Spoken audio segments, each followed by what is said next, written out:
CBC's information capsule for the industry with tips and tools and actions to make your content more sustainable. I'm Sally Caddo, CBC's General Manager of Entertainment. I'm joined by Matea Roach, who, as you likely know, is the talented host of CBC's Bookends, radio show that starts the conversation where the book ends. To kick off this edition of Seeds of Change, I thought it might be meaningful to have a conversation about the context in which this year's Seeds of Change is taking place. Matea, today is Earth Day. What does Earth Day mean for you? Earth Day for me, I think, is a day of acknowledgement. It's a day of, I would say, awareness, and it's a day of thinking about action moving forward. When I look at the literary world right now, there's a lot of kind of energy around climate fiction, climate anxiety. That's kind of where my head's at. Okay. I feel that somehow this year the stakes are higher than ever. With so much turmoil in the world, I kind of swing between two extremes. There's that stress and worry about the fires and the floods and the temperatures and what that means for our health and our children's futures, to then the focus on how we're all learning from others' actions. I am inspired by the preservation of what we love, our lakes, the air, the trees, in programming that translates to a duty of care for how we depict the world.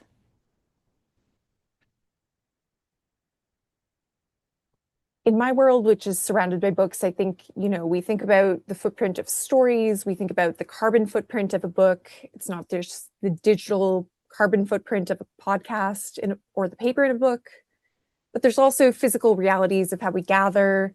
It's about moving away from extractive models of media, where we take a story and leave a mess behind, and towards circular models, where the production actually supports communities that we're working in and filming in, producing in. Yeah, and I think in terms of storytelling or green storytelling, climate storytelling, it really means moving climate out of the documentary silo and into the fabric of everything we do. So it's seeing a character on a scripted show using a heat pump, or a lifestyle host to talk about regenerative gardening as a default, not as a kind of special episode. And on the climate storytelling front, I have an exciting announcement. Producing for the Planet, the Canadian Producers Organization, which is committed to sustainability, is launching a new climate storytelling workshop on Friday, May 23rd from noon to 3 Eastern Standard Time. CBC has financially supported some of the costs to develop the workshop, and it will be hosted here at the CBC in Toronto at no cost to you. You will get sign up details in the takeaway document, which you will get tomorrow. There are 15 spots available, and it is first come, first serve. So, Matea, you've talked to many Canadian authors about their books. Are there one or two books that you feel describe what's happening with our planet in a way that impacts you? When I was thinking about this, I actually was casting my mind back to the year that I was a panelist on Canada Reads before I came to work at the CBC. And so much of the conversation that year was centered around the environment and centered around questions of climate. I'm thinking back to Greenwood by Michael Christie, which kind of looked back to some of our history as a country, where we've been in terms of our relationship with extractive industries, where we might be going, both as kind of a warning and also as a note of hope of possibility. So that's a work that I've been kind of reflecting back on. Great, thank you. And now, with that, let's turn to this year's edition of Seeds of Change. Our rapid fire lineup of incredible speakers will look at what audiences and scientists think about climate change storytelling in this changing world, some recent examples of climate storytelling, actions that communities are taking to support the planet, and sustainable production developments that have happened recently or which will be announced today. We even have live music from Liv Cazola, who tells stories about what is happening to the planet through song. We can't talk about sustainable progress and action, of course, without mentioning the critical roles that Indigenous peoples have played and are playing in fighting for environmental justice. I'm sitting here in my office in Toronto, which is the unceded and traditional territory of many nations, including the Mississaugas of the Credit, the Anishinaabeg, the Chippewa, the Haudenosaunee, the Wendat peoples. And of course, it's now home to many diverse First Nations, Inuit, and Métis peoples. We must continue to listen and learn from the original stewards of these lands. And with that intro, before I pass the mic, I will just let everyone know the session will be in English, but we have live translations in ASL, closed captioning, and French. If you want to hear this session in French, just select the French option on the globe at the bottom of your screen. During the sessions, you can ask your question on the question function on Zoom. If the speakers don't have time to answer all the questions, we will send you their answers as part of the follow-up. And with that intro, I wanted to pass the mic to Julie Grillo and Mylene Corbet. And if I'm not pronouncing your names right, you can just say so and correct. The producers of the CBC-supported film Mile End Kicks and the 2026 winner of the Sustainable Production Award. They will talk about what actions they took to get this incredible recognition.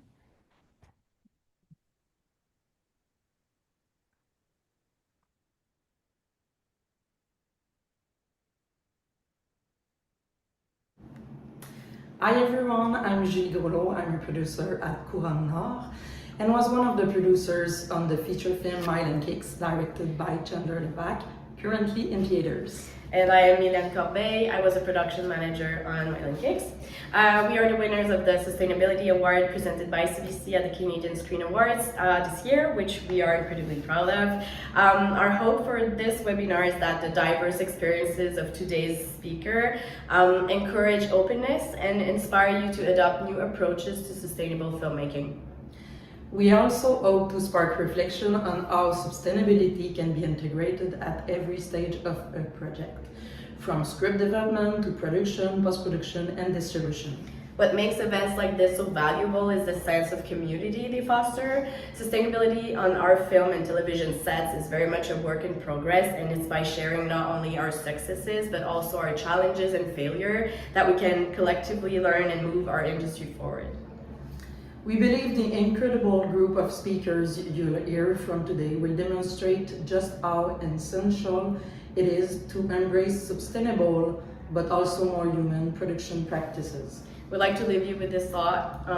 Remember that sustainability exists on a spectrum.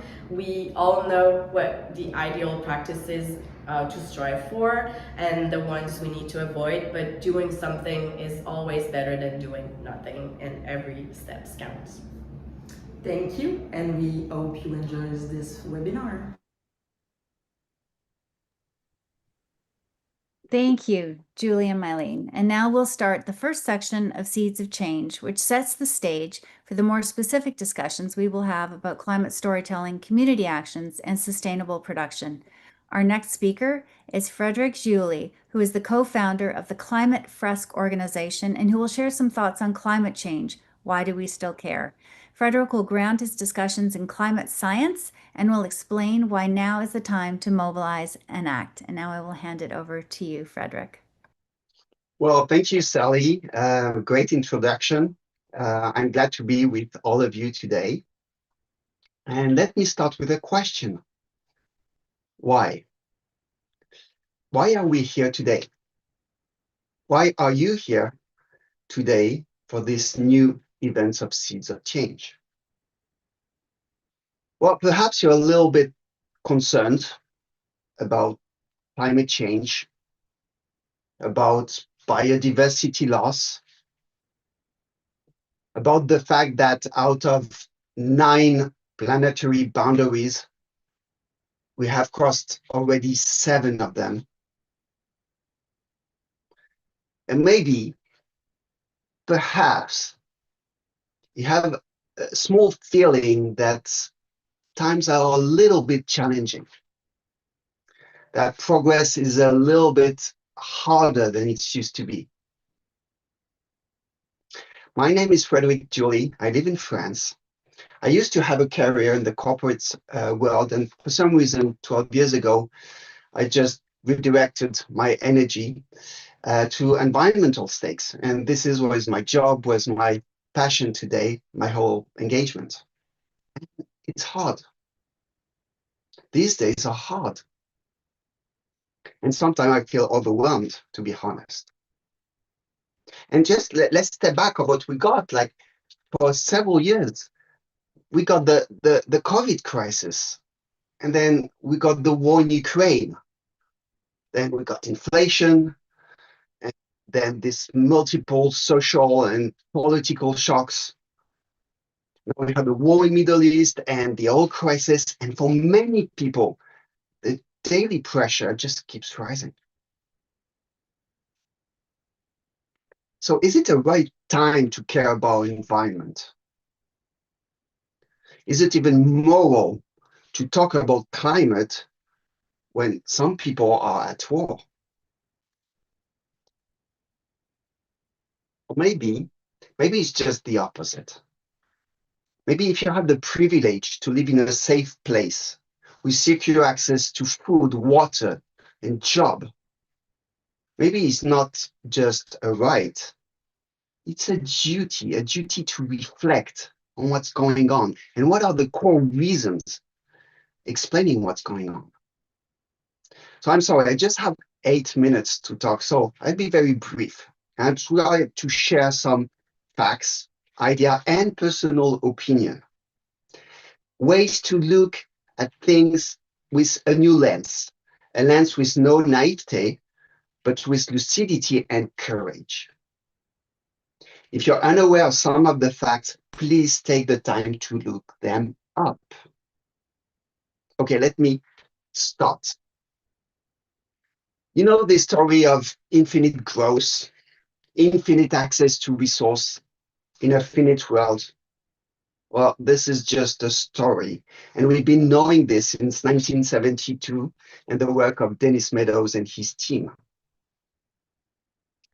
And since we knew this, but we just kept extracting more resources out of the ground and transporting it and manufacturing more and more product and transforming this product and sending them all over the world to use them, or some of them, and just dumping them all over nature.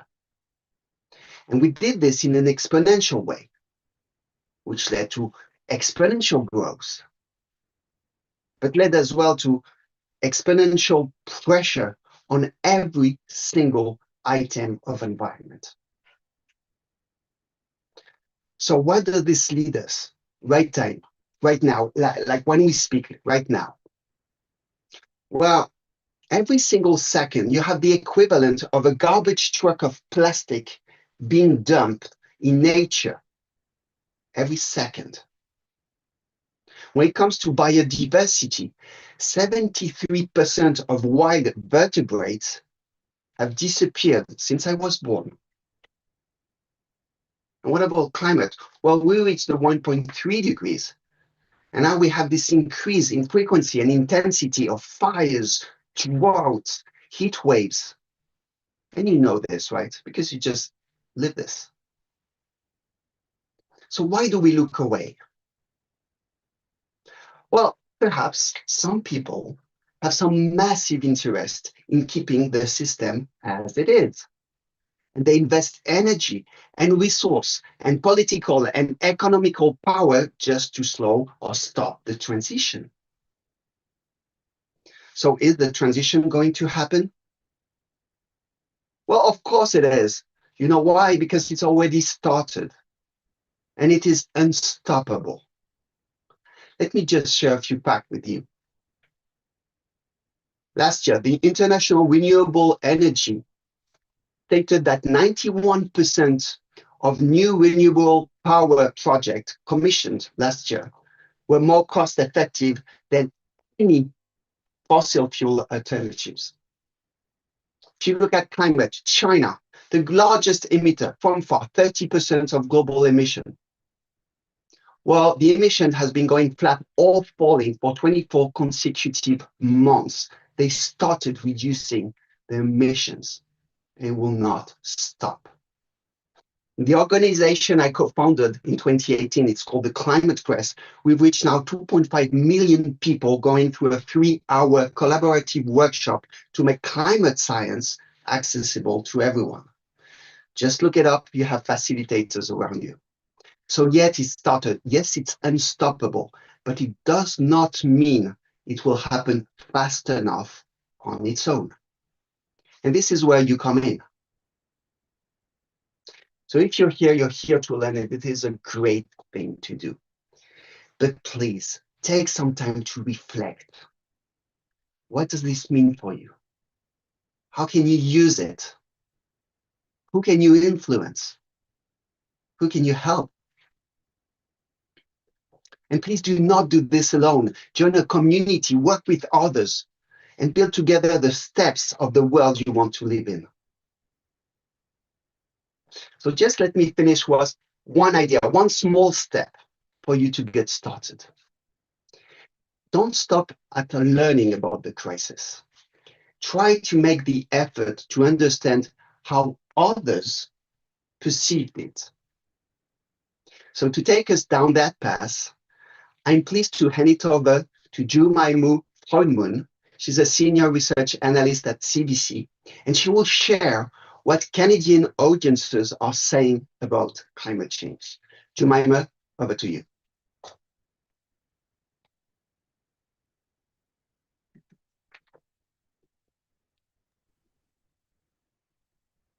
Hello, everybody, and thank you so much, Frederic, for the kind passover. As he's already mentioned, I'm going to be talking about the Canadian perspective on climate change. I am a CBC senior research analyst, and I work primarily with public opinion data. So especially for this event, we ran a study among nearly 2,000 Canadians, and I'm going to be sharing with you what they think about climate change. Next slide, please. So I'm going to, as with Frederic, start with a question for you. I'm not going to get you to scan a QR code, but instead I'm going to ask you to think about the answer to this question and keep it in your mind. What percentage of people living in Canada do you think are worried about climate change? I asked this exact same question to the 2,000 people that we're hearing from today. And next slide, please. We found that on average, Canadians believe 45% of their country are worried about climate change. Next slide, please. But in reality, it's much higher. We asked Canadians how worried they are about climate change, and we actually found that 69% were worried. This is far higher than what Canadians perceive their country to be worrying about. Next, please.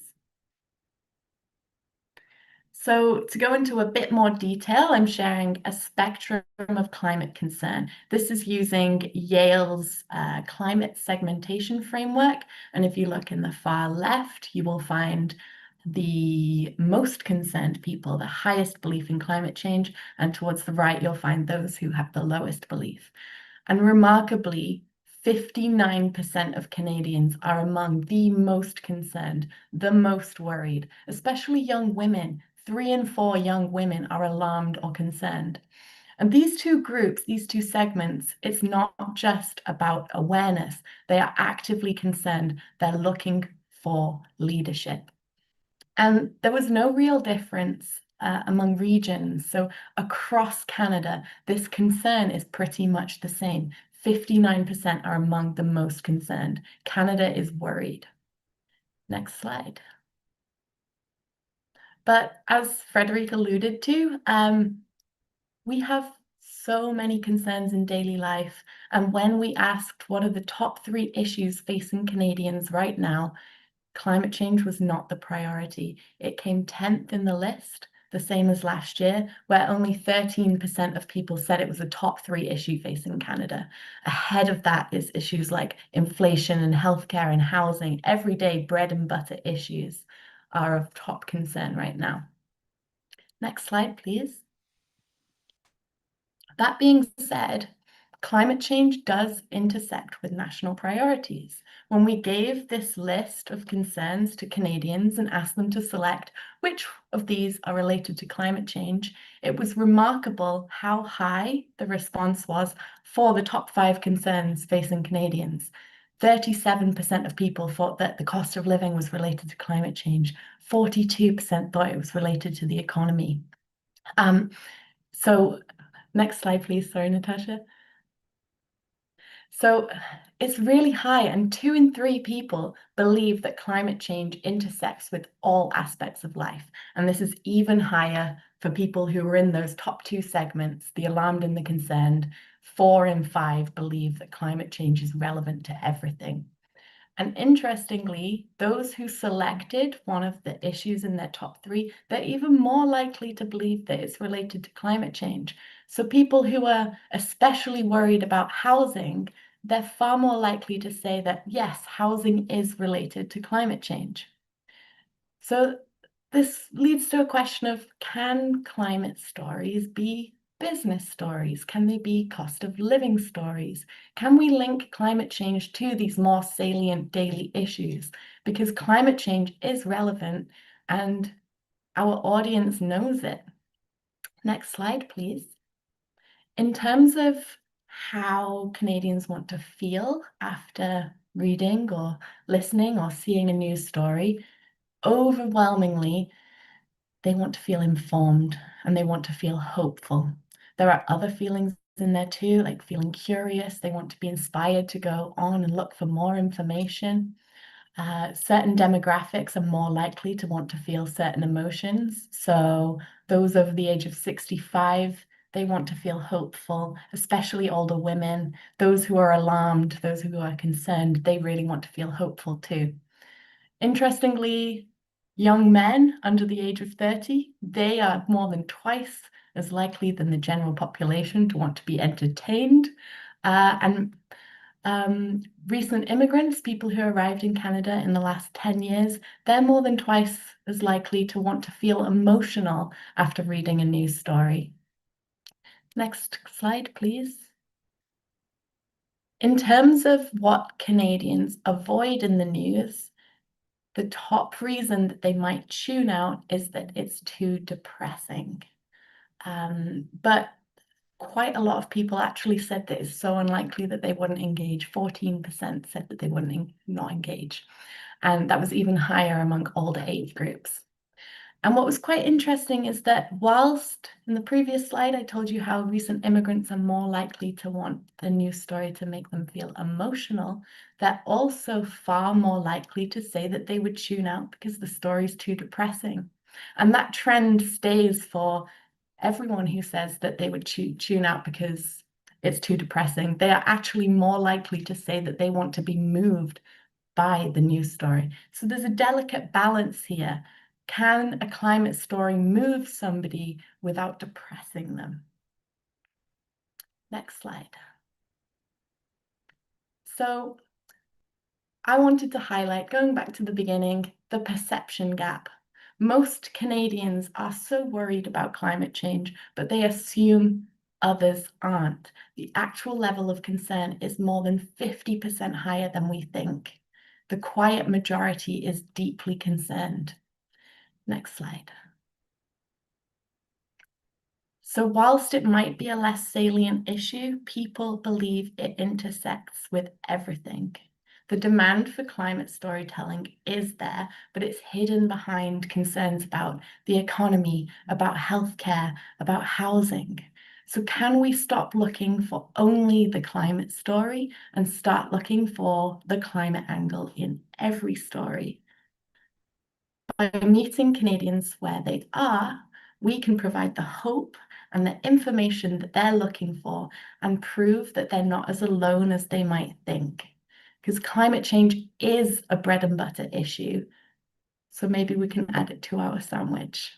Thank you so much. That's all the time that I had. And I am now delighted to pass you on to Krista Mayer, who is a neuroscientist and director of the Climate Action Unit at University College London. And he will be talking about neuroscience insights for climate action. Thank you, Chris. Thank you, Jemima.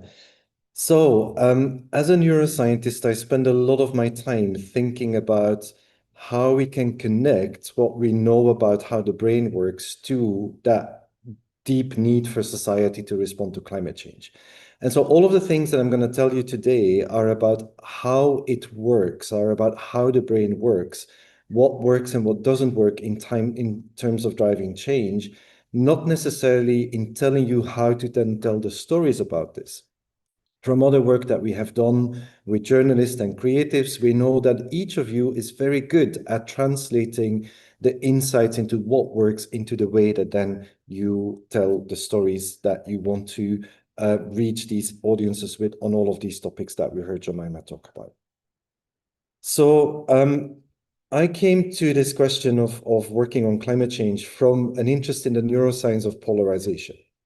More than 20 years ago, I became interested in that. And then when climate change became a polarizing topic, which it wasn't 20, 25 years ago, not that much, but as it became polarizing, I became more and more interested in it as from that perspective of what do we know about how the brain ends up in situations of fighting with each other about things that we're disagreeing with.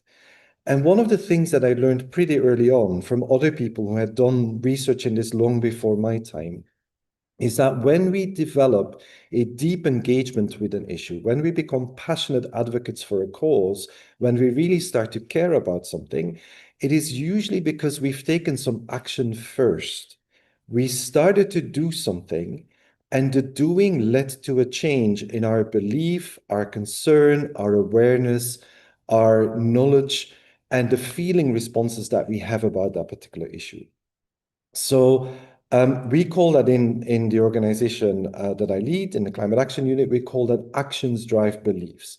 The things we do change the way that we think about the world. Now, when I joined these conversations about climate change and how to communicate about climate change, I very quickly noticed that inside of actions driving beliefs was virtually absent from the conversations. Most of the time, the conversations were about how do we raise people's awareness about climate change? How do we get them to be more worried about climate change in order to then turn that awareness into action? And we see that still so often in that space of climate change, in the climate circles, as you could call them, that we call this the conventional wisdom about behavior change. Now, there's less agreement exactly about how to do this, and discussions often end up in debates about whether you should be providing facts and information about climate change, whether you should educate people about the consequences of this, whether you need to speak to people's emotions instead. And then amongst those who are saying we need to speak to people's emotions, that then breaks down into different sort of foci on different kinds of emotions. So some people are saying, well, the reason that there isn't any action or not enough action on climate change is that people aren't scared enough yet. If we were to scare them even more, then action would follow. And then other people go like, no, no, no, no, we mustn't do that. We have to give people hope, not fear on climate change. And then yet other people will come in and say, hey, you know what? We need to find the right balance between fear and hope, between pessimism and optimism. Now, implicit in those debates, implicit in those disagreements that might happen in a space of people who want society to take some action on climate change, is this idea that any or all of these things, the facts, the information, the emotions, the education, that they are about the problem, the crisis, the emergency. And from that neuroscience perspective, when they are used like that, when we're trying to raise awareness about the problem and we're trying to generate emotions about the problem, actually none of them are very effective in driving action or societal change. Now, from a psychological perspective, from a neuroscience perspective, what is the alternative? If that conventional wisdom isn't a thing that can unlock the action and the change at scale, what is it that does work in driving change and action in people and society? And the way to answer that question is to come to the very basics of how we learn, how we find out how to do things. And we basically have two very different ways of learning. The first one is that we learn by doing. We do something and we learn from the thing that we do, and that allows us to do something new that we hadn't been able to do before. And that's one place where that actions drive belief plays out. The second way that we are very good at learning as humans is that we see other people learn by doing, And from observing how they are resolving challenges, how they are dealing with problems, we can often go, you know what, if they can make that change happen in that context, then I can learn from that and I can do something in my context as well. And this isn't rocket science. This isn't new stuff. This has been around for a long time, these insights. And they sit in all sorts of mottos and sayings that we have. Actions speak louder than words is one of them. But for example, the way that surgeons talk about becoming experts in doing surgery, they have a motto that is see one, do one, teach one. I observe someone do a surgery, then I start doing them myself, and then I start teaching them to other people. And that really complements all of these different ways that we as humans have been very good in the past at dealing with problems and learning how to overcome the challenges that we're dealing. Now, the golden nuggets for you to take away in how you think about telling these stories that connect climate to business and to housing and to the concerns that people see climate intersects with is not by telling stories that generate more concern about how climate change might make housing or the cost of living crisis worse, but by trying to find stories of action, stories of situations in which people are doing something to tackle the problem that you want to bring to light. And there are really three benefits to telling stories of doing rather than telling stories of concern. The first one that is that stories of action are the best way to build agency in people, to give people that sense of knowing how to deal with a situation. It's related to that social learning that I mentioned before, that seeing another person solve a problem that allows us to find out how we might tackle problems as well. So that's number one. Action, stories of action build agency because they trigger that seeing other people learn by doing. The second one is that stories of action are also actually the best way to signal the urgency of the problem and to show how important it is. Because most of the time, we look at what other people around us are doing in order to see what is important and what we need to pay attention to.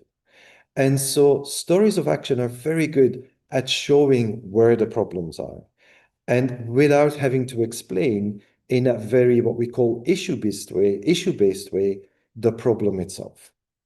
The final thing that these stories of action do is that they help to fight the despair. Because far too often we hear people say, nothing is happening on climate change.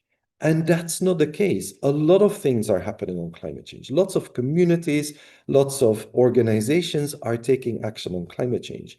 For sure, it's not enough by far, and it needs to be much, much more. But at the very least, we need to fight that idea that nothing is happening, because that's the thing that gets people to sideline as well, to get them to switch off from the issue altogether. Now, that's my message then. The descriptive message of how the brain works. The brain works by seeing people do something and by learning from what we see other people do. And on that note, I would like to hand over, and I'm pleased to introduce Liv Cazzola, who's a Canadian singer-songwriter.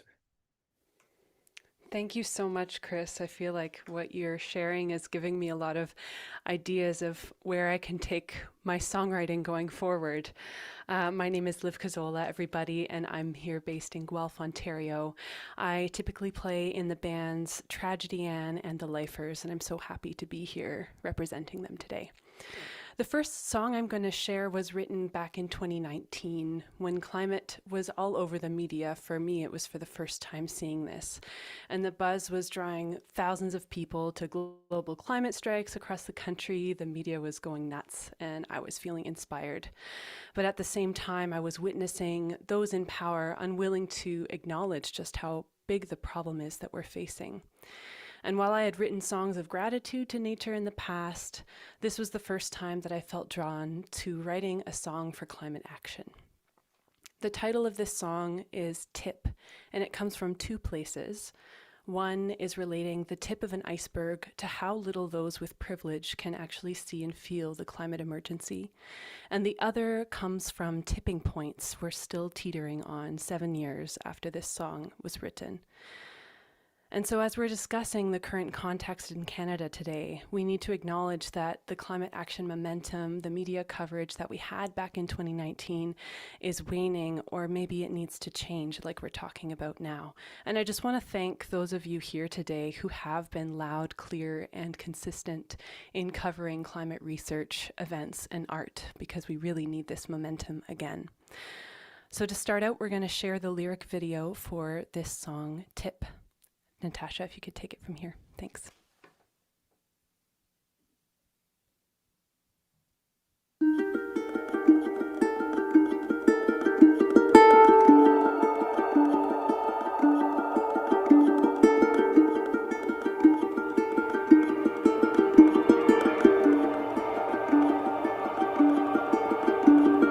Can't be seen, just looking out your window. To believe, you must know you don't know. Empathy, cast so far away it crumbled to tiny degrees. I can barely conceive of just what that means. I'm making myself dizzy, untangling what's past you are hands. While you're busy making a run for strands. You can't hear her crying, but I can feel her dying.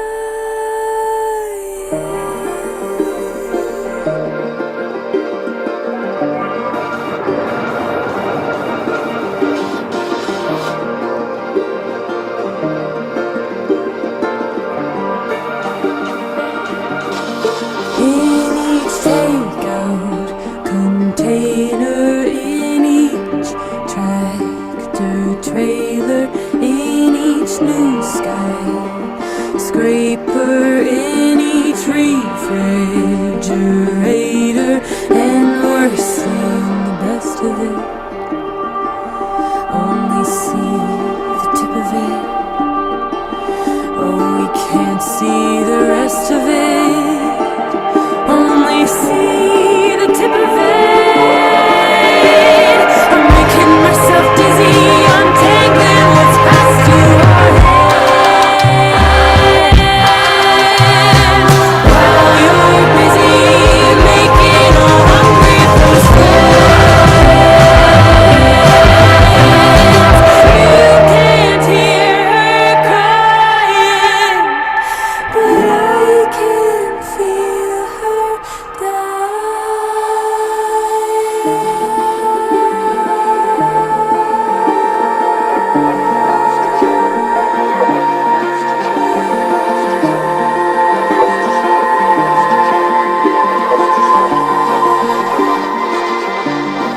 in each bottle of water, in each airport departure, in each resource imported, in each pipeline extorted, in each empty room lit up, in each shirt from a sweatshop, in each Amazon order, in each lone car driver, in each lake I can't swim in each dark decision, and we're seeing the best of it.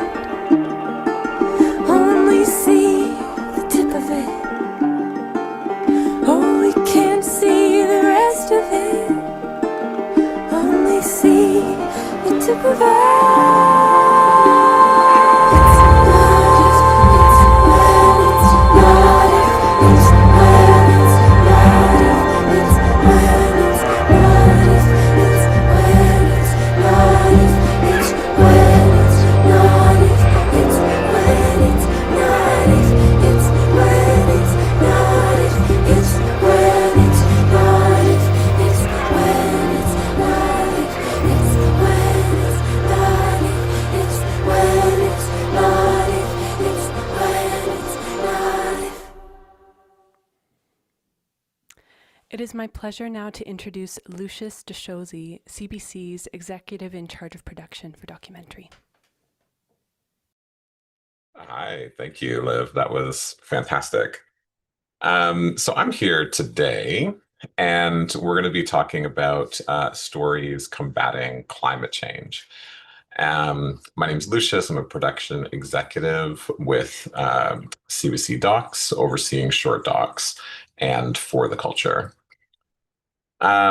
What do you think about when you think about climate storytelling? The definition that we've sort of been working with is that it's the art of communicating the proven realities of climate change and sustainability through compelling narratives. And today we have, a lovely panel of guests who are all doing that in their work. So I'd love to introduce, is everyone here and off camera? Sorry, I can't see everybody. There we go. I'd love everyone to introduce yourselves and just give us your name, tell people a little bit about what you do before we dive into the conversation. And Natasha, after these introductions, I'd love to run the video that Lindsay has provided. So can we start with you, Carlin? Sure. Thanks for having me. I'm Carlin Klebeck. I'm the General Manager of Original Programming at Bell Media.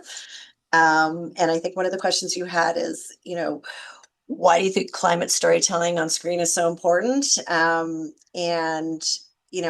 Listening to everybody today, so much of it is like the mind and the ideology that we are taking in as individuals when we're watching and consuming content. So I think it's a great way to sort of change the way we're looking at that. And also, it's a pretty polluting industry. We have to make substantive changes on set as well. Great. And Lindsay, can you introduce yourself and let us know why Sure. climate storytelling is important to you? My name is Lindsay Cox, and I'm the co-chief content officer at Insight Productions Blue Ant, and also an executive producer and showrunner. It's interesting, after listening today, there were so many really quotable moments that came from Milan and Julie. The fact that doing something is better than nothing, and it's a work in progress. And I felt when I heard those comments, those are the things that we keep saying.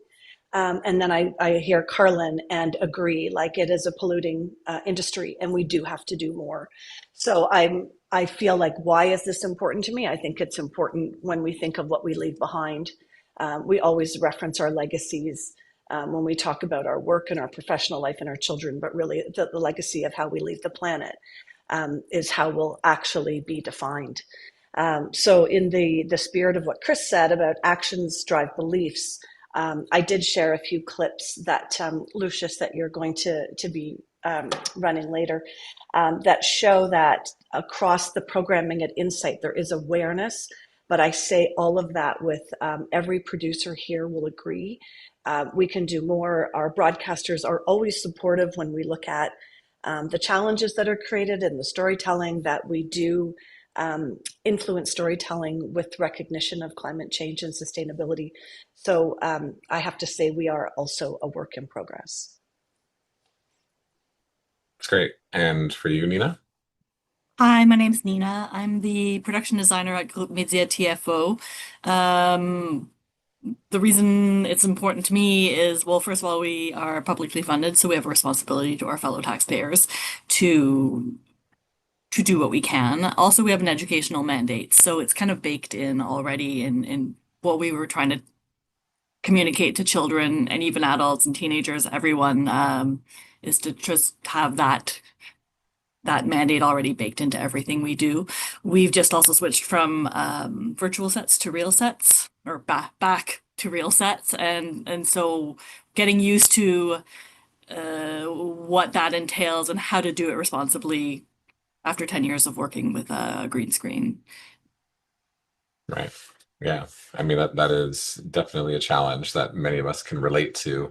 I wanted to set this clip up, that Lindsay provided, because there's something that I was reflecting on my own journey around climate storytelling and thinking about, the first film that really kind of woke me up. And, it was Inconvenient Truth, which next month is turning 20, if you can believe that. It's its 20th anniversary. I went back and watched the trailer, and there's one line of the trailer that describes the film as the most terrifying film you will ever see. I want you to hold that as we watch some of the work that is in this reel that Lindsay's provided.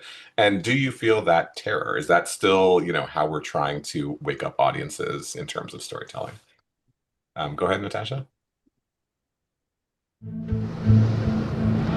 June 27, 1 mile from the Vostok, closing in. 90% of history is being in the right place at the right time. In Vancouver in 1971, we have the biggest concentration of tree huggers, draft dodgers, radical students, and back-to-the-landers on the planet. And we are all haunted by the specter of a dead world. Bob just realized that if you want to do a protest, you have to make a story that would impact millions of people in every corner of the world.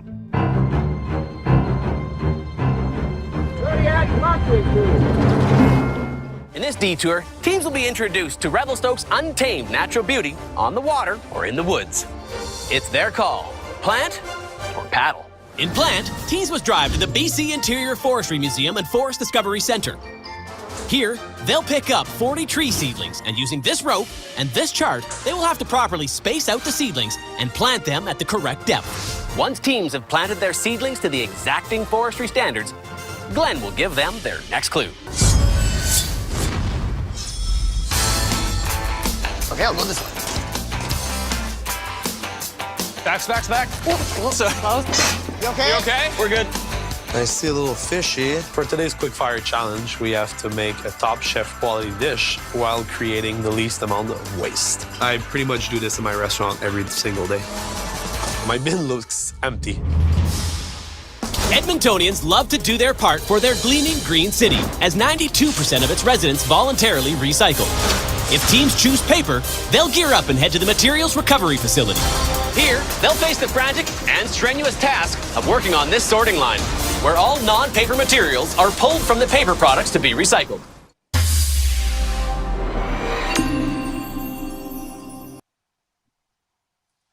All right, thank you so much.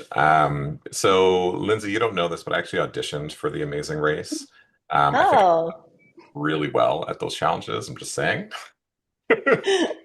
Sorry you didn't make it, Lucius. Did not make it. But I thought it was really interesting to see, how the storytelling was weaved into these primetime shows of, Top Chef and Amazing Race. Can you talk a little bit about that?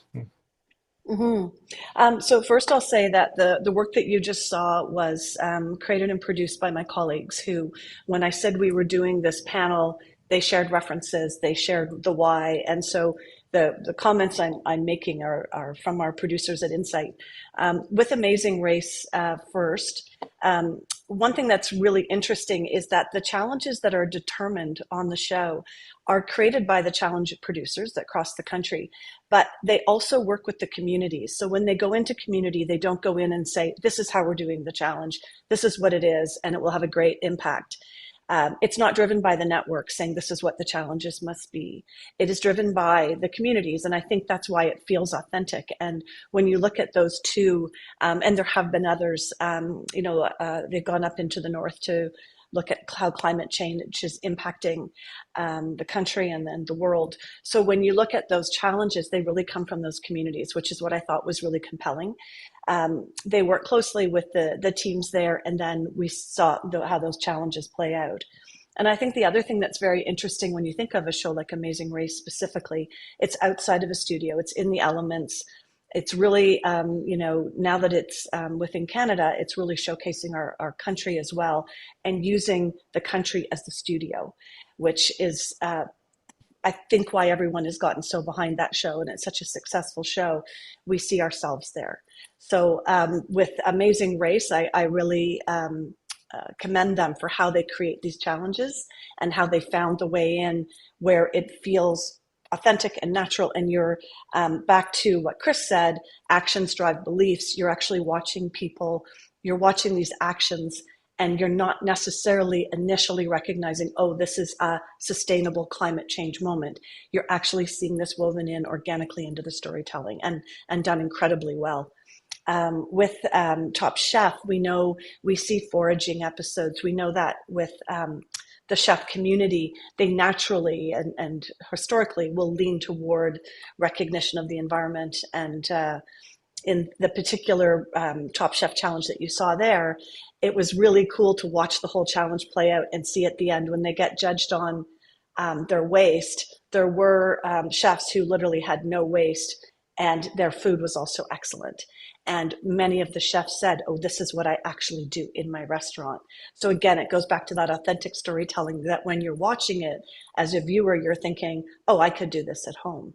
And I think that's just another, piece toward actions driving beliefs. The clip opened with Greenpeace, which, as they mentioned, is started 55 years ago, and the person who put that reel together thought that would be a really good juxtaposition from how stories were told then, although that is a film from 11 years ago, but how the footage that was shot then to how the stories are being told now, which goes back to the earlier conversations in this panel about how you tell stories has to be accessible, so people feel it's something they can do. But I think it's really important that we have the foundation of that footage that was shot by Greenpeace to understand what the outcome is of how we handle our environment. Yeah, no, I think that's really, really key. And I love what you talked there about the community developing the ideas that we are seeing on screen, and being having that dialogue, in terms of that co-creation. I want to ask you, Carlin. So Carlin, I want you to talk to me about Sullivan's Crossing, because the cast is so beautiful, the place is so beautiful, the cast is so beautiful, the storylines are so beautiful, and it really ends up, creating a great backdrop to, for these storylines. So can you tell me, how do you bring climate storytelling, perspective to a show like that? Well, to pick up on what Lindsay said, it's really, coming from the producers first. I think, in that show, Sullivan's Crossing and the land is really a character in the show. And all of the other characters value it. It's a place of mental and physical health. It's a place of community and connection.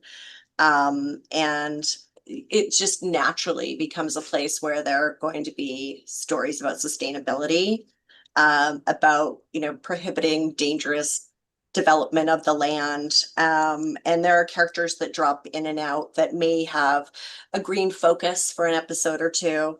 There was one in last season. And again, just keeping the land for the people, keeping it clean, keeping it as a place for a place of joy and respite. And I think they do it in that show in a very sort of natural way, in an authentic way. And they have various consultants and whatnot that help them with that process.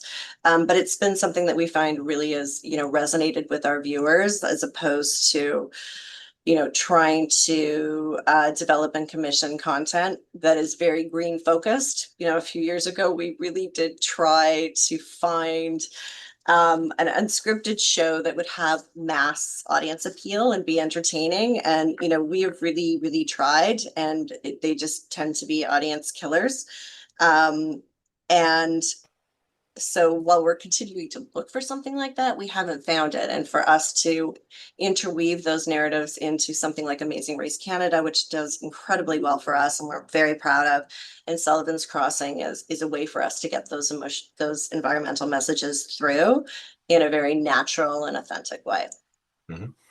Yeah, I completely agree. And Nina, so you are kind of, working with a demographic that is one of our most cherished and I think challenging, as a parent with young children. So, can you tell me how do you approach climate storytelling, from the perspective of like kids and families? Yeah, that is a really tricky one, and I think it's constantly in development. I think it's about meeting the kids where they are, and eco-anxiety is a real thing that teenagers are going through, and our writers have been really good at kind of really channeling that and giving them facts, but giving them actionable things that they can do. Um, People come to our content for educational purposes rather than just solely entertainment. So one of the series that we're doing is just there was 10 shorts of about 4 minutes long about um, upcycling. And so it's a young DIYer has a YouTube channel, and every episode she upcycles an item, and it's all stuff that, kids would actually have access to. And it kind of forces them to kind of look at an old Game Boy or remote control or skateboard, and instead of thinking, oh, I'm done with this, I'm throwing it in the garbage, seeing it and seeing what they could do with it and themselves without because so many of the actions are adult driven for the environment, and so it's just important to give the kids something that they can actually do themselves. Yeah, absolutely. Mhm. And Lindsay, I want to go back to you for a second and talk about, not only developing these stories creatively, but also sort of the business side of it, because you are working with shows that do have some brand work and brand integrations. Um, Natasha, there's some photos that were provided.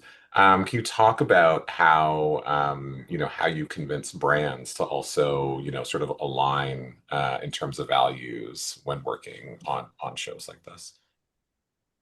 All of our producers will say that when they deal with sponsors now, this is a very present conversation and a really important conversation. Again, we've used a reference from Amazing Race because this was an integration with Chevrolet. And when Chevrolet got involved with both the network and with the production, they said it was really important to them that they do go green. And so they used the racers on Amazing Race use EV vehicles.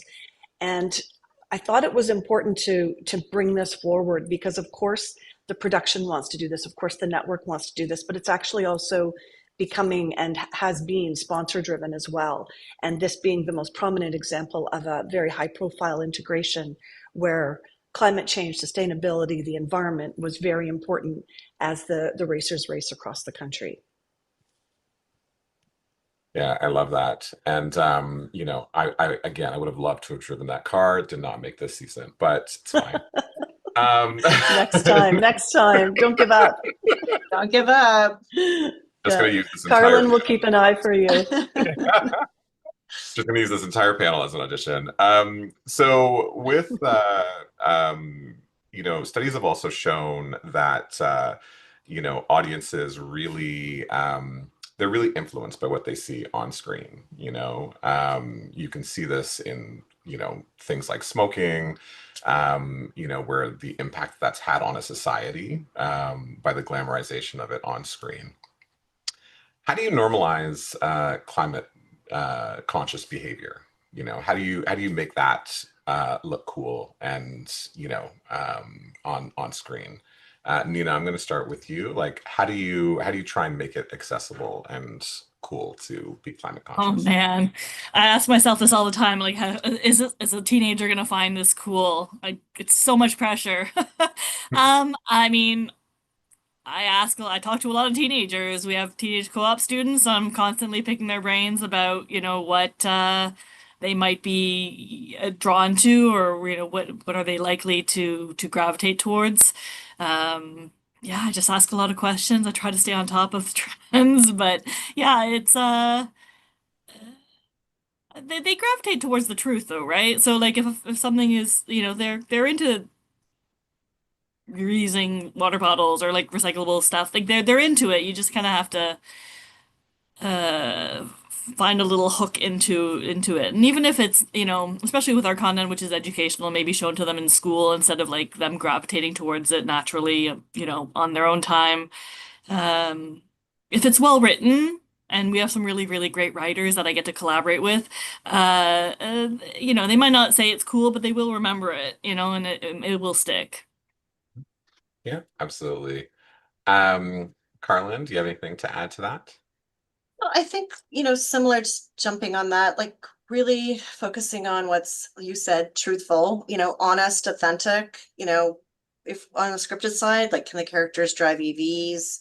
Do we see them recycling, making, smarter choices, consumer choices over food and things they're buying? On our unscripted side, we've really pivoted away on some of those, tough people doing tough job shows that we've done so well for so many years but we've pivoted away from those to really focus on, environmental things that those same people are doing in their lives. It's just a sort of a pivot. And, again, like, let's not do the big vehicles on dangerous roads type of programming anymore, and just changing the focus so that it's still very entertaining, but there's messaging. And, on the competition reality side, like Lindsay has already highlighted, doing like approaching challenges honestly. Project Runway Challenge, we had, they used denim. So it's part of the narrative. It's authentic. And I think that doesn't stand out. I think viewers take it in as honest storytelling and as entertainment. And I truly believe that it sinks in. Mhm. Yeah, I mean, and honesty, is definitely the key, and I think reflecting the realities of, the world that we live in, but then also doing it in a really accessible way. Carl, I'm going to pick on you again Okay. here. Because at prime time, you said that we were in a golden age of Canadian television. Mhm. And it really made me think about that. Like, how do you think that, because of this golden age of television and, more eyes are sort of watching and paying attention to the storylines that we are putting out in the world, um, how do we show that sustainability can be a life of more and not less, not sacrifice through these storylines? I think on the unscripted side, like I just mentioned, like again, focusing on stories of people that are exciting and interesting and that our viewers want to see, both within Canada and beyond our borders, that are maybe just doing something that's not polluting, doing something that is helping the crisis and not adding to it. On the scripted side, I mean, I talked a little bit about Sullivan's Crossing and how it's, environmentalism is woven into the narrative. And I think, by no means would I call Heated Rivalry an environmental show, but I mean, in the narrative, like the cottage and going out to nature is like literally their way to go to somewhere where they're valued and protected. The cottage, the nature that they experience, the lake is a place where they escape. There's more connection. There's joy, there's love, there's really steamy sex. And, I think this is a really empowering way to put that into the narrative. And those are sort of the things that we're focusing on. That said, we're still looking for shows that'll cut through, that would maybe be a little bit more like hitting you over the head with the hammer. We just haven't found it yet. And that's a challenge to producers to try to bring us something like that. Like, what could we do that is wildly entertaining, but like super, super grounded in sustainability? We haven't seen it yet. Yeah. No, I totally get that. And you can define heated rivalry in any way that you want. It's every show in every category in every way. The cottage is a big part of it, though, and getting out Yeah. to the cottage and the lake and escaping from, the everyday life and really valuing it. It is in there. Yeah, and I think it is a space that felt very natural to the storyline again. Like it was very organic and and meaningful and such a like private, quiet space for them to connect in a totally different way. Like that Yep. episode really stood out in a Yep. very profound way. Um, I also want to ask you the same question, Lindsay, if you have anything that you want to add there, just in terms of, this idea that when we think about climate storytelling, we've been um, given the idea that we have to live with less, but, how can we show that it can also mean more? There's a quote that always sticks with me, and Jen Detman said it, and she said, "Sometimes you have to bury the vegetables in the lasagna," and it's such a really quick reminder of we can tell these stories without it being overt, and I think it goes back to where Carlin was going, or was what she was speaking to. And actually, I think Heated Rivalry, just to add to that, to what Carlin was saying, that final episode, it actually feels sustainable and ecological. And you are left feeling with this additional hopefulness because you're not feeling like, oh, it's a studio and filled with people. And of course it was to shoot it, but it had this great environmental energy.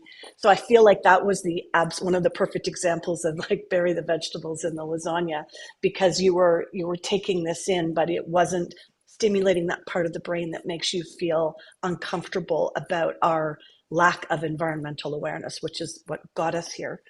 I'm not sorry, Lucius. I'm not quite answering your question, but I was just thinking, how do we do this?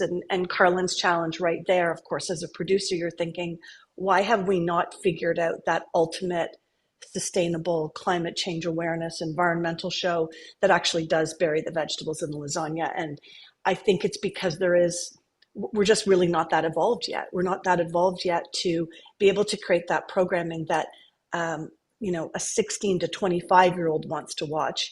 And when I was listening to Nina speak, I was thinking it's almost like that show that Carlin wants has to be developed by that age group, because really it's not going to be us. We can tell you what we think and how we feel about it, and we can follow all the rules we're supposed to, but there is something about this new brain that will find a way in, and they'll create the most sustainable show, probably shot on iPhones and edited themselves, produced and directed themselves, and it will be revolutionary and the most incredible work we've ever seen.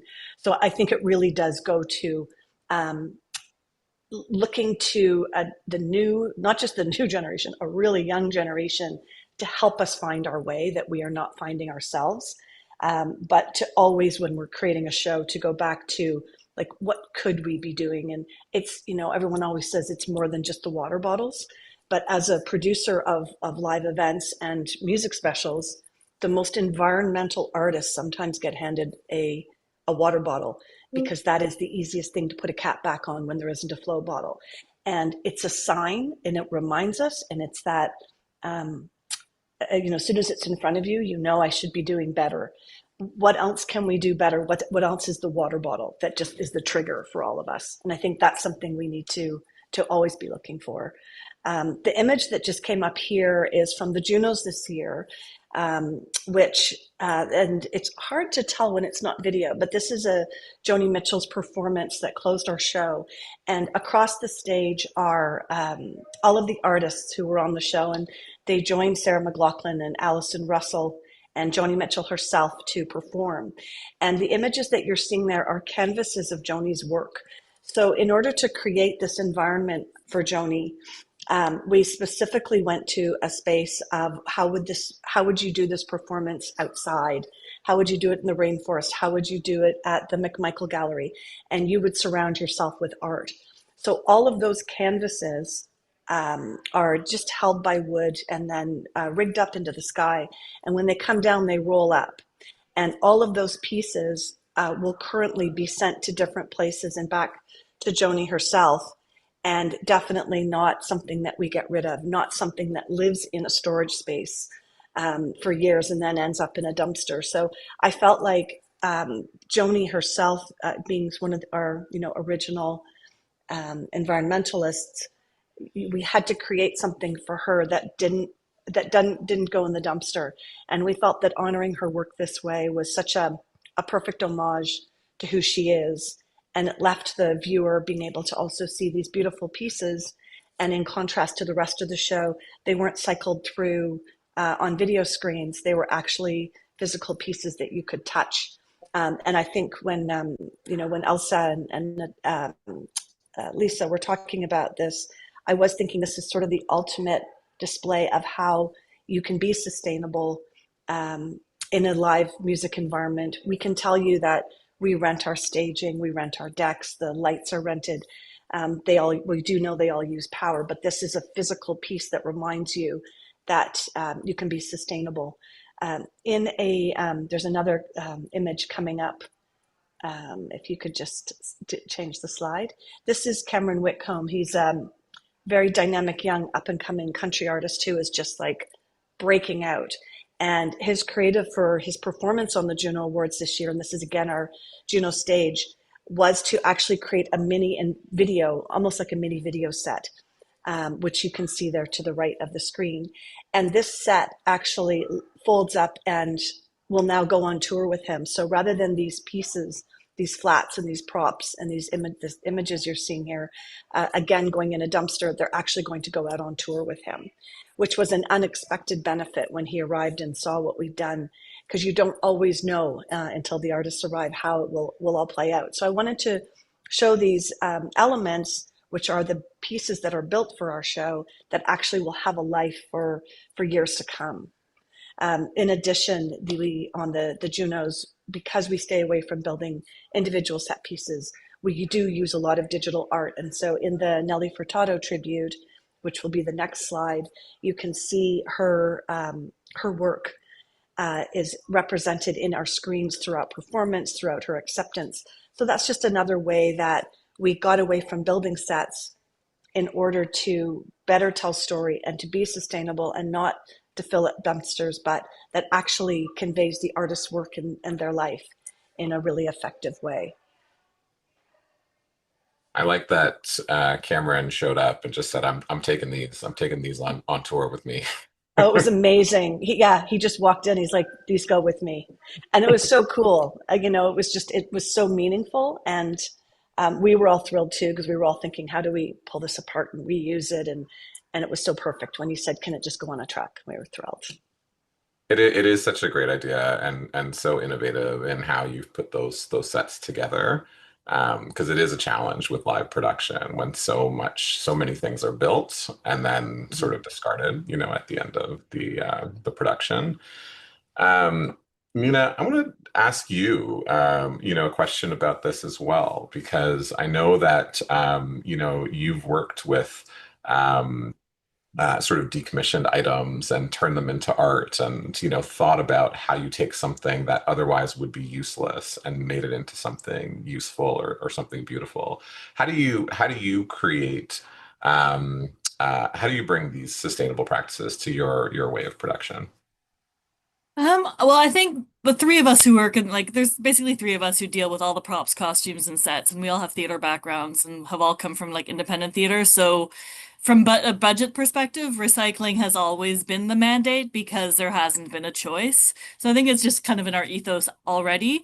I like to look at it as if I can use everything that we build at least twice and then give it to someone else to use, then it's a battle that we've won. Certainly, I don't think we do everything that we could, and it's something to work towards, but I think it's better to do something than to do nothing. And so I look at us at the beginning of the journey of kind of just figuring out how to continue reusing sets and recycling sets, and also you have to get the buy-in from the producers and the directors to reuse stuff, because everyone wants something new all the time and always got to be new. And so if you can convince them that something with a coat of paint and a different texture could turn into something completely different, then you can get a little bit more buy-in and a little more trust for the next project. I'm very fortunate in that we have the same team, we're all permanent, so we get to build those relationships and have that vocabulary, and that really helps with the reuse and the recycling aspect of sets, costumes, all of that. Yeah, absolutely. Is there anything that you wanted to add, Carlin? I think, Canadian producers are really scrappy. They've had to work with lower budgets. So, I think they're always looking for ways to reduce, reuse, and recycle for sure. I mean, I think a good example for us is MasterChef Canada. It's literally the set from the US. They threw, like, got some trucks down there, brought it up, and had somebody rebuild it. And that's an amazing save. And it just saved all of that entire US set from going into the dumpster, which is great. And I mean, on our in-house side, we're always reusing things. We try to be careful about, what kind of merch is being made and is it going to end up in, the landfill. But I think, part of it has just been we've had to be really careful. I love the changes that Lindsay showed for the Junos. I think that those are really smart. And it's like maybe that wasn't because of budget, but it certainly is creative and smart and beautiful. And I think those are the things that, one, Canadian producers are good at doing, and two, we just have to continue to encourage. Yeah, and I think that that's such a great comment because, where does the genesis of these ideas come from? But there's a combination here of, inspiration from the artists. Like you said, you don't want, this is something that's going to live on with Joni. It's going to live on with Cameron. It's going to, live on with Nelly, and but also it impacts your budget in, a potentially positive way, and it's a creative solution that is still entertaining, and audiences are not thinking that anything else about, No. what they're seeing on screen. They're just Totally. Producers are like the ultimate problem solvers, so it's great to have them on board for solving these issues. Absolutely. So I'm going to ask one last question to everyone, and it's just, after watching, some of these storylines play out in the work that you're doing, how do you want audiences to feel? What do you want them to feel coming out? I'll start with you, Nina. I mean, ultimately, I think we want them to feel like their lives are being reflected at them to a certain degree. We want them to feel seen and heard and and educated, but not in a preachy way, right? Just like learn something new. If they leave feeling a little more curious about what they've seen, then that's great. Yeah. And what about you, Lindsay? It's tough because I was going to say that we want our audiences to see themselves and their stories on screen, which is where Nina went. So I think I would add to that when we are producing shows in our country and about our country. So Amazing Race is a great example, or the Juno Awards, or so many other shows that are produced by everyone in this panel, that you also are left with hopefulness for our country and a strong, strong patriotism and a belief that you can make change, and whether that's an environmental change or just to be a better person, but that is reflected in whether it's like a music show where you don't turn it on to think you're going to feel that way, but then you find you do, and you find yourself there, to exactly what Nina's doing, and especially in children's programming, and then everything Carlin spoke about. I think it goes across every genre. You want to see yourselves, but I think I want to see Canada as a better place too. And I think that a lot of programming recently is really focused on that and focused on the beauty of our country as well. Yeah. And what about you, Carmen? Not much to add. I mean, we want people to be entertained. We want them to feel represented, and we want to be sneaky and put in some of that education in there too, without devaluing the entertainment factor, and the authenticity and representation. But I think Lindsay and Nina really summarized how I feel as well. That's great. 90% of history is being in the right place at the right time. I want to thank all of you for being in the right place at the right time, and spending some time with me on this Earth Day. And I'd like to throw back to singer-songwriter Liv Zola. Thank you. Thank you. Thanks. Thank you so much for all of that. I have to admit, while I was listening to that discussion, I went outside and pulled weeds and felt the sun on my face in the garden. And it felt very fitting. I could really absorb your words well. And I just want to remind everybody that if you do need a bio break, please go ahead and do that during my performance. And if you can, go outside and get a breath of fresh air. It's worth it. We're about to head into a section where we're hearing stories of community coming together to face the climate emergency. And so I wanted to share a fictional story of my own to get things started. This next song is called New Eyes, and it's from the perspective of an extraterrestrial being coming to the Earth, seeing what humans have done to it, and deciding whether to help. I'm going to take my headphones off.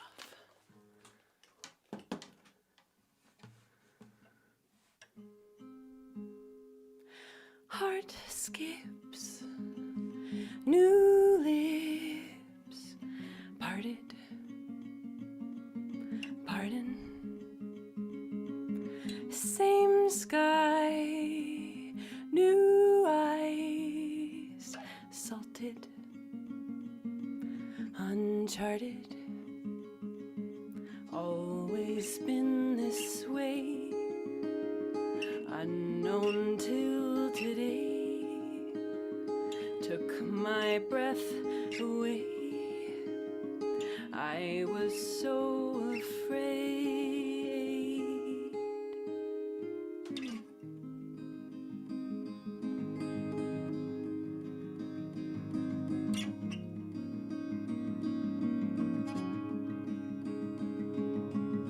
Shake hands, understand meaning, revealing.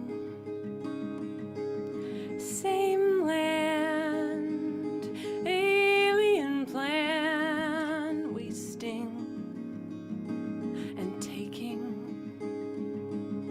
Always been this way, unknown till today, took my breath away.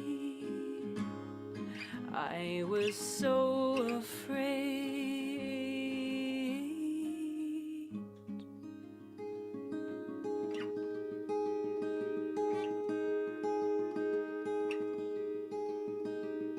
Run, run, home again. Run, run, home. Run, run, home again. Run, run home.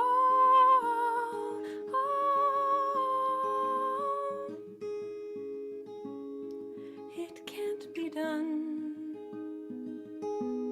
with a body of one, all over some.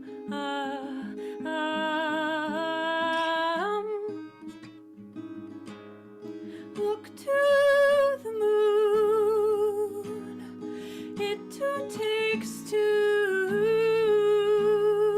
Return to earth to be the sun. Sun, hope again. Sun, sun, hope. Sun, sun,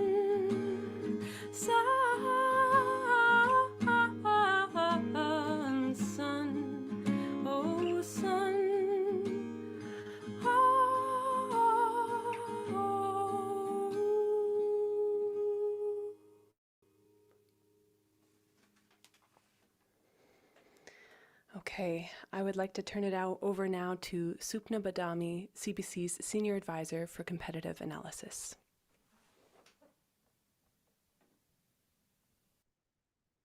Hi, everyone. I will just wait for my deck to come up.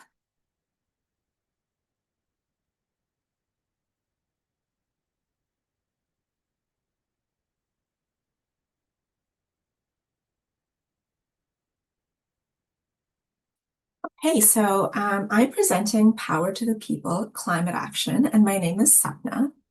Next.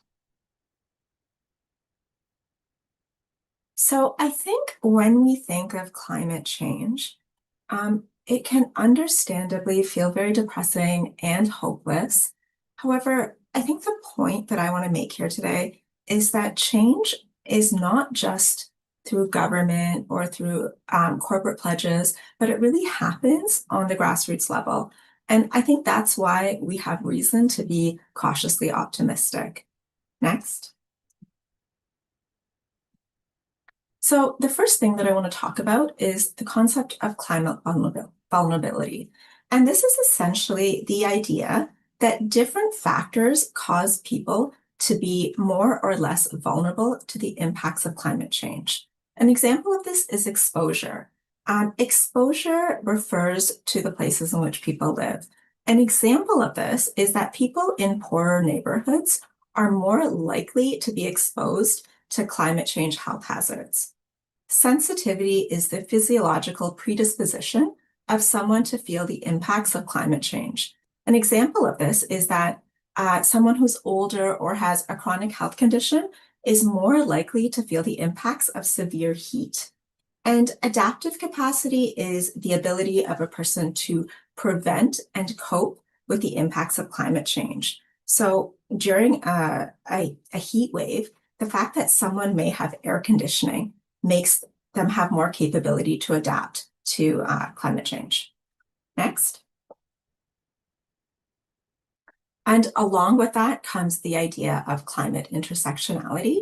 And just really briefly, this is the idea that overlapping systems cause people to have unique vulnerabilities to the impacts of climate change. And those include factors such as race, socioeconomic status, class, and gender. Next. So the first example I really want to talk about is Nain Nunatsiavut. This is a community of 1,200 that is self-governing, and they have a very challenging history related to colonization. In the late 1950s, the Inuit were forcibly relocated to Nain. So you can imagine, as people that really live off the land and have a deep connection to that this was a really big disruption. And now the second disruption has come now with climate change. Because of climate change, their ability to harvest food and to hunt and gather has been greatly disrupted, so much so that they have to rely on commercial food systems. And this is very challenging because Nain is so remote that it's not connected to outside roads. So food either has to be shipped in during off-ice seasons or it has to be flown in. So you can imagine how expensive food is here. Next.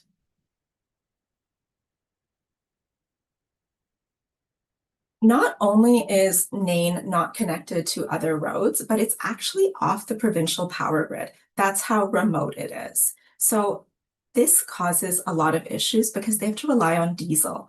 And for people on a fixed income, diesel is incredibly expensive. Prior to the Nunatsiavut land settlement going through, researchers would come into Nunatsiavut, do research, and leave.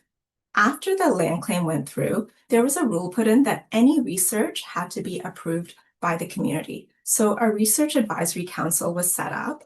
And since then, some really amazing Inuit-led research has been done. This brought about the 2025 Climate Action Change Plan that was actually based on an Inuit-led approach, which includes like Inuit self-determination and Inuit values. Not only that, but at the end of 2025, the government awarded 22 million to Nunatsiavut to implement alternative energy. This includes fuel, wind, wind, solar, and tidal. And they're saying that this type of innovation can be used in other parts of northern Canada. So a really powerful example of how a very small community has made a huge climate action. Next.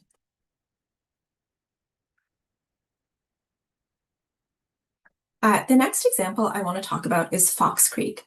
Fox Creek is also a very small community, around 1,800 people, and they are surrounded by the boreal forest. In 2023, they had a forest fire that was so severe that the entire community had to evacuate. The fire burned down 56 kilometers, which is the length of the town. What's really concerning and difficult about forest fires is that it works in a feedback loop. We're seeing global warming making earlier snow melts. The forest is becoming drier. We're getting an increase of forest fires, and more carbon dioxide is released into the atmosphere. And then that leads to another rise in global temperatures. And the scary thing is that they're predicting that there's going to be a rise in fire weather conditions. In Eastern Canada, they're saying that this rise could be 200 to 300%. And in Western Canada, they're predicting about 50%. During this forest fire, 2 firefighters died. So you can see that it puts a real strain on frontline workers. And this is also expected to cause massive economic challenges because fire protection costs will double by 2040. Next. So what are they doing about it? This is so interesting. They have actually implemented a mycological research project. And this is a 3-year multi-partner collaboration between community groups. They're partnering with Portage College and the Alberta Mycological Society. Essentially, they look for fungi, and some types of fungi can add moisture back into wood so that it's not as flammable. Not only is there that benefit, but it also converts this dead wood into nutrient-rich biomass for invertebrates. What is really neat about this project is that it actually comes from an example from Colorado. So the idea that we can take the learnings from one area and put it into another is very powerful. Next. And the last place I want to talk about is Lincolnville, Nova Scotia. I think often when we talk about climate action, we see it as being associated with like green technology, which is also extremely valuable. But we also have to remember that climate action is also about fighting against environmental racism. Environmental racism is policy decisions that disadvantage specific communities based on race. So Lincolnville is a historic community that was settled in 1784 by Black loyalists. Just to give you an idea, 100% of Lincolnville is Black, and the surrounding county called Guysborough is 95% white. So in 1974, a first-generation landfill opened up just a kilometer from the community, and all sorts of hazardous material was being put there, such as PCBs. In 2006, they closed that first-generation landfill and opened up a second-generation landfill. And they said that the reason was to reduce provincial spending. Next. So as soon as they put in this landfill, within the first month, 55 tons of waste was deposited there. And it was hazardous items such as transformers, and they knew that carcinogens were entering the potable groundwater. This community has been mobilized for over 40 years, and they have demanded transparent consultations and alternate site reviews, and they also want compensation for their health costs. They're still working towards this, but a significant win that has come was that the National Strategy Respecting Environmental Racism and Environmental Justice, the act received royal assent in 2024. So think about all of these really small communities contributing towards a federal environmental law that really says something about the power of these small initiatives that are actually quite large. Next.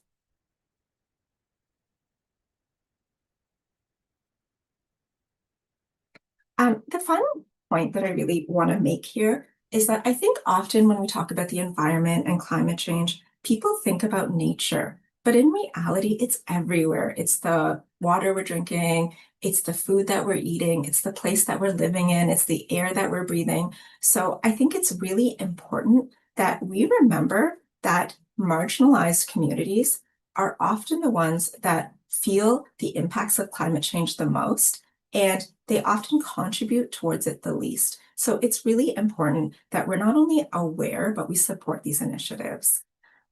Thank you so much. And I would like to introduce Gabrielle Smith, the founder of Rising Tides.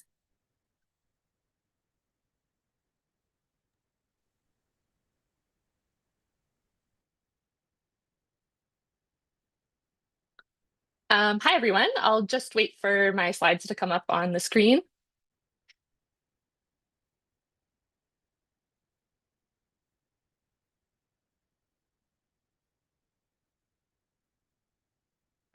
Awesome. So thanks so much for that presentation, Sapna. I learned so much from your talk, and I love the part about climate resilience and what small steps communities are taking to help build it. I'd like to get started now on my own presentation.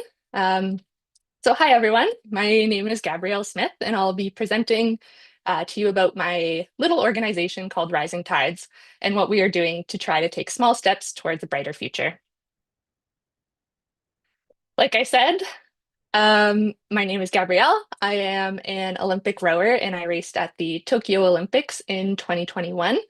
I am happily retired from sport these days, and instead I work as a marine scientist and a scientific scuba diver. Between these three things, I think it's safe to say that I've spent a lot of time on the water, in the water, and around the water, both in Canada and around the world. I like to joke that I'm a professional water baby. Next slide, please. And as a professional water baby, I pay pretty close attention to the lakes and rivers around me. Um, while I was rowing, I started to notice that some water bodies seemed quite healthy and supported a huge amount of life, including plants, birds, fish. And other times that was not really the case, especially when you're an Olympic rower, you spend sometimes up to 6 hours a day in your boat rowing along. And it was pretty obvious when we were on top of murky waters with clear trash floating on the shoreline or along the water. Once I retired from rowing, I took a bit of a pivot and started scuba diving instead. I was pretty surprised also, though, when I started that there's lots of garbage underneath the water as well. Um, it those ecosystems still support lots of life, but there's tons of garbage down there too. Next slide, please. So all of this led me to do something very simple, which is to try and clean it up. I started a grassroots organization called Rising Tides, which focuses on cleaning up garbage from Canada's waterways. We mostly do this through swimming, snorkeling, and scuba diving. We're just about to hit 1,000 pounds of garbage removed. We're just about 50 pounds shy right now, which is a milestone we've been trying to hit since 2024. For reference, that amount of garbage is roughly the weight of a fully grown grizzly bear. Next slide, please. So here you can see a little bit of the trash that we clean up. A lot of it tends to be quite small. Think little bits of plastic, little bits of styrofoam, little bits of nondescript, all kinds of things. And microplastics, which I'm sure you've heard of as well, also would fit into this category. Next slide, please. Sometimes the garbage that we find is a little bit bigger. I'd say this is kind of the average size of things that we collect. So think beer cans, pop cans, chip bags, flip-flops, little bits of clothing, that sort of thing. Next slide, please. And sometimes the garbage that we find is really quite big. So here you can see 2 car tires that we found underwater, with several sea urchins growing on top of them, as well as a little sea star up in the left corner. Next slide, please. So how do we actually do this? Well, in short, we put on our swimsuits or our wetsuits or our scuba gear and we jump in the water. We swim around and look for garbage to collect. We carry mesh bags with us so that we can collect all the garbage while we're out there swimming, and we bring it back to shore. Once we're back on the shore, we take it to the dump or the recycling depot and make sure it gets deposited in the correct spot. It's funny how when you first jump into the water, you're mostly noticing the fish around you or how cold you feel. But once you start honing in on the garbage, there's a lot out there. And the more you look, the more you find.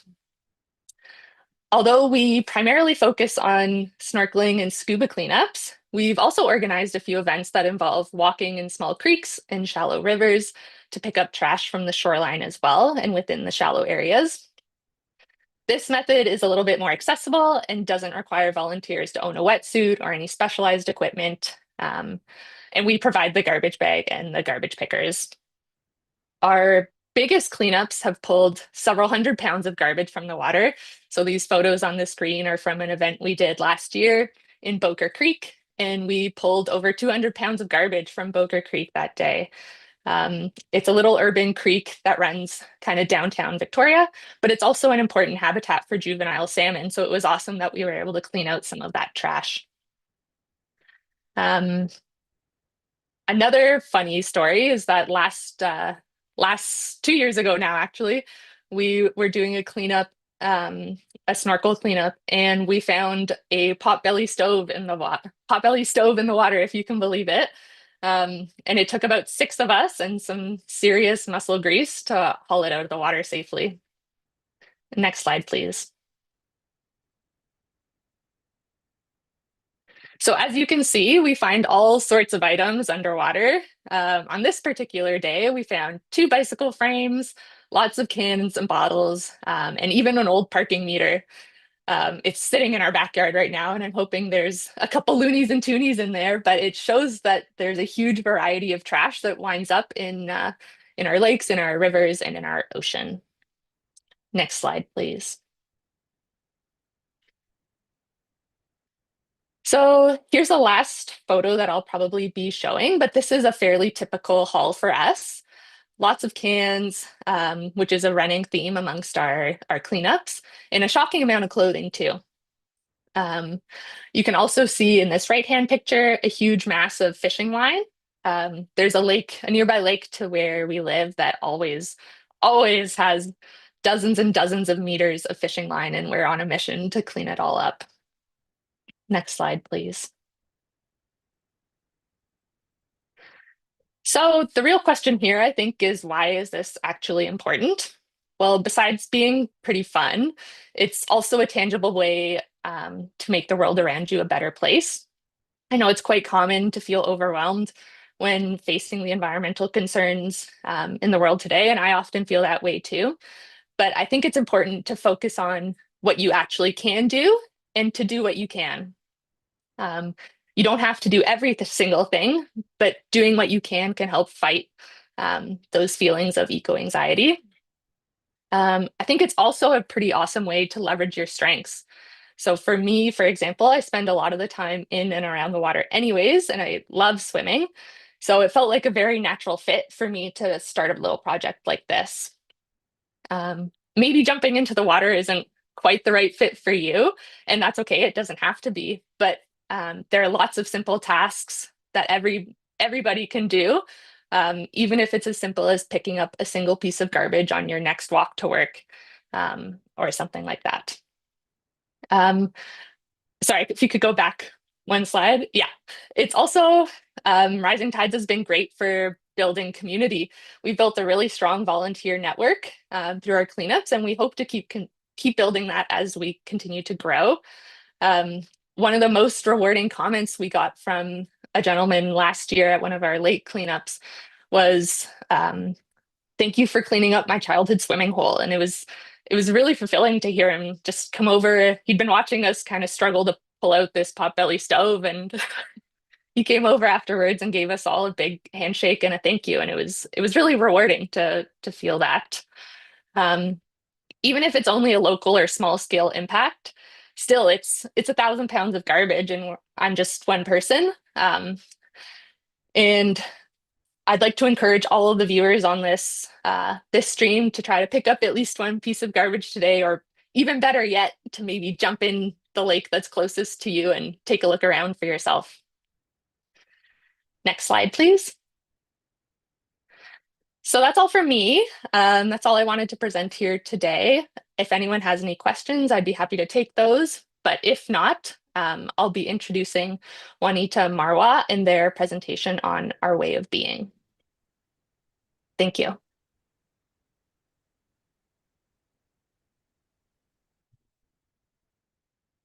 Thank you so much, Gabrielle. When I go pick up my kids, we're going to grab some garbage on the way back home after school today. It has been a real honor to listen to everyone's stories and the actions we do, big and small, in our everyday lives. And I'm very pleased to share with you a little bit about our way of being at Métis Crossing. And to do that, I actually just want to make sure everyone knows who the Métis people are. So I'll start with my next slide. So the Métis people, of course, are one of Canada's 3 distinct Indigenous nations recognized in the Constitution. And we originated in the 1700s when the French and Scottish fur trade married First Nations women as they arrived on the east coast of what is now Canada, such as the Cree and the Anishinaabe. And there's a little bit of misunderstanding about who the Métis people are, because we are far more than just mixed ancestry. Over time, those babies that came from the first marriages of the First Nations women and the European men, they were mixed ancestry, but they were neither accepted into the First Nations nor the European communities. So we started to make our own communities, and we developed a distinct culture, and we became a nation of people in the Northwest prior to Canada. So unlike our First Nations ancestors, we do not claim to be on the land of now Canada from time immemorial, but that we are in fact an Indigenous nation on this land prior to Canada being one. If we can look at the next slide, you'll see that we have a distinct homeland that is in most of central Canada now. And that grew as our communities came together as we moved further away from the coast and deeper into the fur trade. So the Métis families are children of the fur trade. Today in Canada, there are about 550,000 people across the country. And in Alberta, which is where Métis Crossing is, we have about 70,000 Métis citizens in our province. Next slide. The dream of Métis Crossing has been around for decades. We wanted a way to share and celebrate our story as Métis people on this land and the contributions that we have made to the country that is now Canada. Nowhere across Canada was our story really shared. So we came together as a Métis nation and created the Crossing. Our vision is that we are a place of inspiration, sharing the warmth and strength of our rich and distinct Métis culture, offering legendary experiences that elevate the spirit and enrich lives. And I've heard so much of that in the storytelling about today. One of the questions I think, Lucius, you asked was, what do you want your audiences to feel? And those were the very questions that we started with at Métis Crossing. So we went out to our community asking, what do we want people to know about the Métis when they leave us? What do we want our guests to feel about the Métis when they leave us? And fundamentally, how do we want to change worldviews? So that's how we started talking about Métis Crossing. Next slide, please. We do have a very important mission at the Crossing. We are a major initiative of the Métis Nation within Alberta. We're a signature destination of Métis cultural sharing, education, gathering, and business development. So we really look at sharing all it is that we are as Métis people, including our relationships to the land and to the animals. Next slide, please. When we look at Métis Crossing, we want it to be not only a sustainable cultural destination, but a regenerative destination. We truly want our own people, our own culture, and our guests, as well as the land that we sit on and the water that we sit beside, and our more than human relatives with the animals to be better because of Métis Crossing. We use Métis Crossing as an economic development tool for the Métis people as well. So when I talk about us being 100% owned by the Otipemisiwak Métis government, every dollar spent at Métis Crossing is reinvested back into our community and into our people. And some of the examples we do with this is the quilts on each of our beds. So we have 40 rooms inside the lodge. On each of our beds, we have a handmade Métis quilt that helps us to share these cultures, our cultural skills through the generations, but it also allows us to invest back into our community so that our artisans and our makers have viable ways of utilizing fabric that would get thrown away and making an economic prosperity life for themselves. Next slide, please. Now we're regenerative by design. This doesn't just happen. So when we started talking about Métis crossing, we really looked at a generational approach. Where we're located is in what is now a National Historic Site, but the location is where our ancestors chose for us to gather decades ago. So we know that they want us to take care of Métis crossing. One of the first questions we asked our people when we started talking about what to build there is they said, when a Métis crossing already exists, our ancestors walked on that land. All we have to do is make it accessible for others. So now when we started to design our buildings and our land and the infrastructure underneath, we really looked at how do we make sure it's not only there for us to enjoy for the next 10 years, but for our great-grandchildren to enjoy for generations to come. And we do that through cultural sharing and building everything that we do in relationship with the land.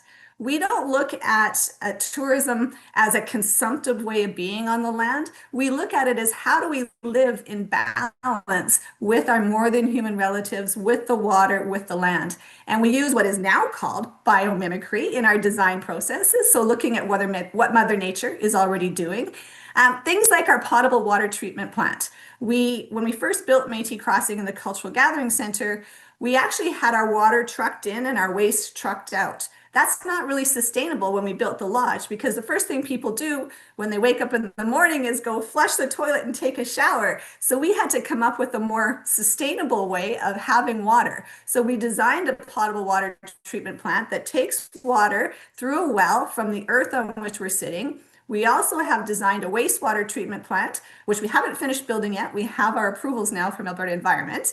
But now that wastewater treatment plant will treat all of the waste. What goes in must come out. It treats it to a level at which we can redistribute it over the hay fields to grow the hay that we feed our buffalo, but it's back into the land. It's not good for human consumption, but back onto the land from which it came. And this work is, of course, supported by our Otipemisiwak Métis Government's Environment and Climate Change team. So when we talk about community action, the whole Métis Nation within Alberta is behind this and helping us to drive sustainability across the province.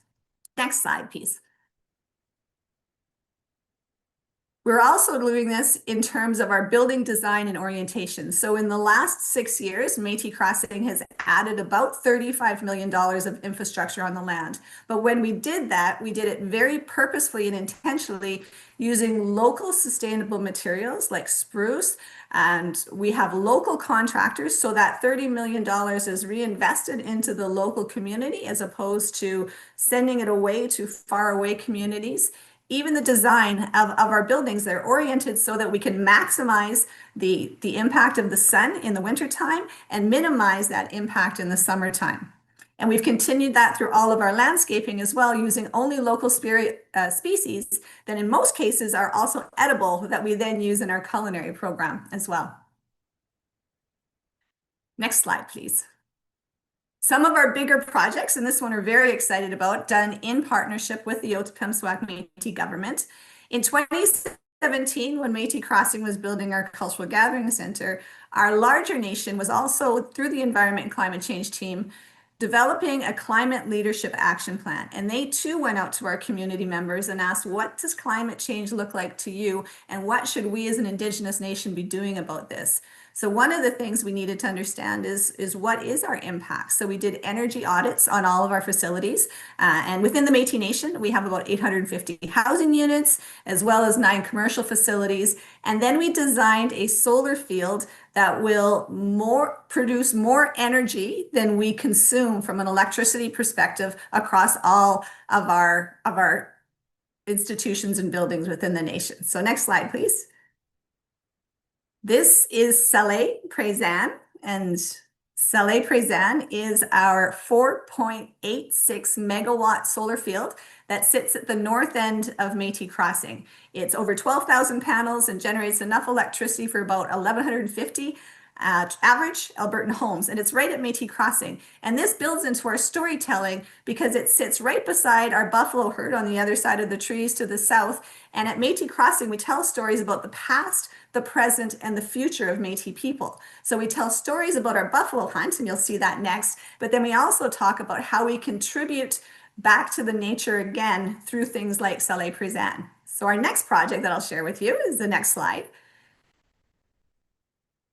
And this one is super exciting because in partnership with the Otipemisiwak Métis government again, we were partially funded by Canada with Nature Smart Climate Solutions, and we were able to purchase an additional 1,140 acres of land that surround the core of Métis Crossing. So right in the middle of all of this land is Métis Crossing, the cultural destination where you come and you learn and you eat and you sleep, but we have 1,140 acres of buffalo.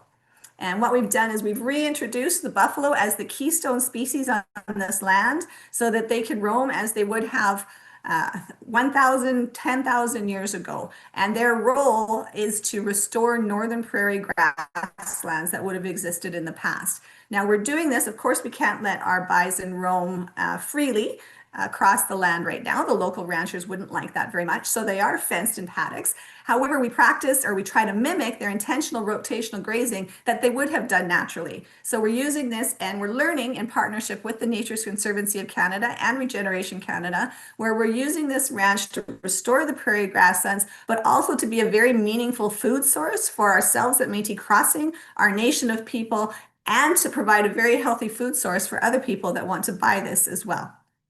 Next slide, please. And it's working. So earlier we also heard that life of sustainability is more.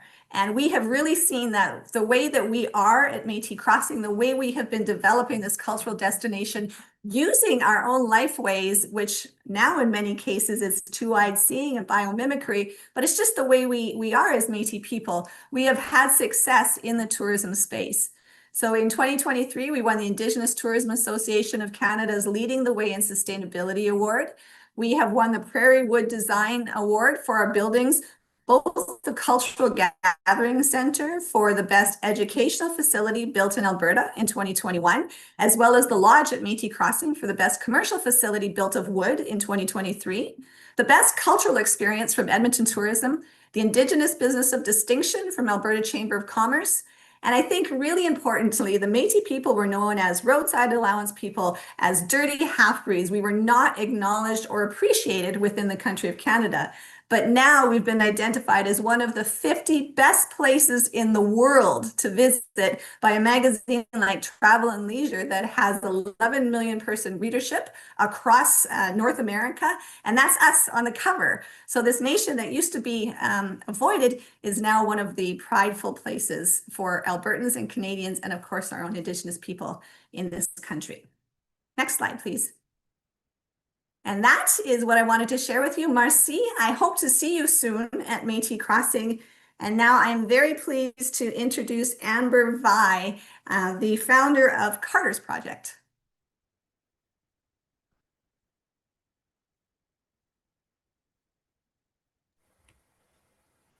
Hi, guys. I am Amber, and I am Carter's mom. And along with the BC Lung Foundation and my husband, we started Carter's Project in 2023 after we tragically lost our son Carter at the age of 9 to an asthma attack exacerbated by wildfire smoke. Next slide, please. I want to start out by telling you guys Carter's story. As I already said, Carter was 9 years old. He was the light of our life. He was his older brother's best friend and his older sister's greatest gift. Carter would walk into a room and light it up. He loved soccer. He loved dancing. He loved music. He loved all things cars, trucks, motorcycles. He was really just an incredible kid. He was the kid that could make a conversation with you whether you were 2 or 85. He always had a place to sit and talk to someone. He was everybody's friend and just an amazing little guy. On July 11th, 2023, Carter came to the summer camp with me that I was running at our local arena here in 100 Mile House, BC. It was a beautiful day. It was hot. We had planned that day to take all the kids from camp to the park down the road where we would go in the water park, play soccer, just have a picnic lunch and have a great day. My colleague and I, we checked our air quality on our phones and it said it was a 2. At the time, we had no idea that information was coming from 100 kilometers away in either direction of where we were actually situated in 100 Mile. So we went off to the park. We had a great time. Around noon, I noticed that the smoke had started to come in. So I decided to get one of my other colleagues to come down to the park with her vehicle and to drive Carter back to the arena. I knew that making him walk back in that smoky heat was not going to be good for his asthma. So I took the precautions that I figured were best for him. When we all got back to the arena, Carter came running out, so excited. And he said, Mom, guess what I heard on the radio? And I was like, what, buddy? And he said, it's 7-Eleven day, free Slurpees. We have to go. And we decided, okay, we'll go, but we'll go after dinner as a family.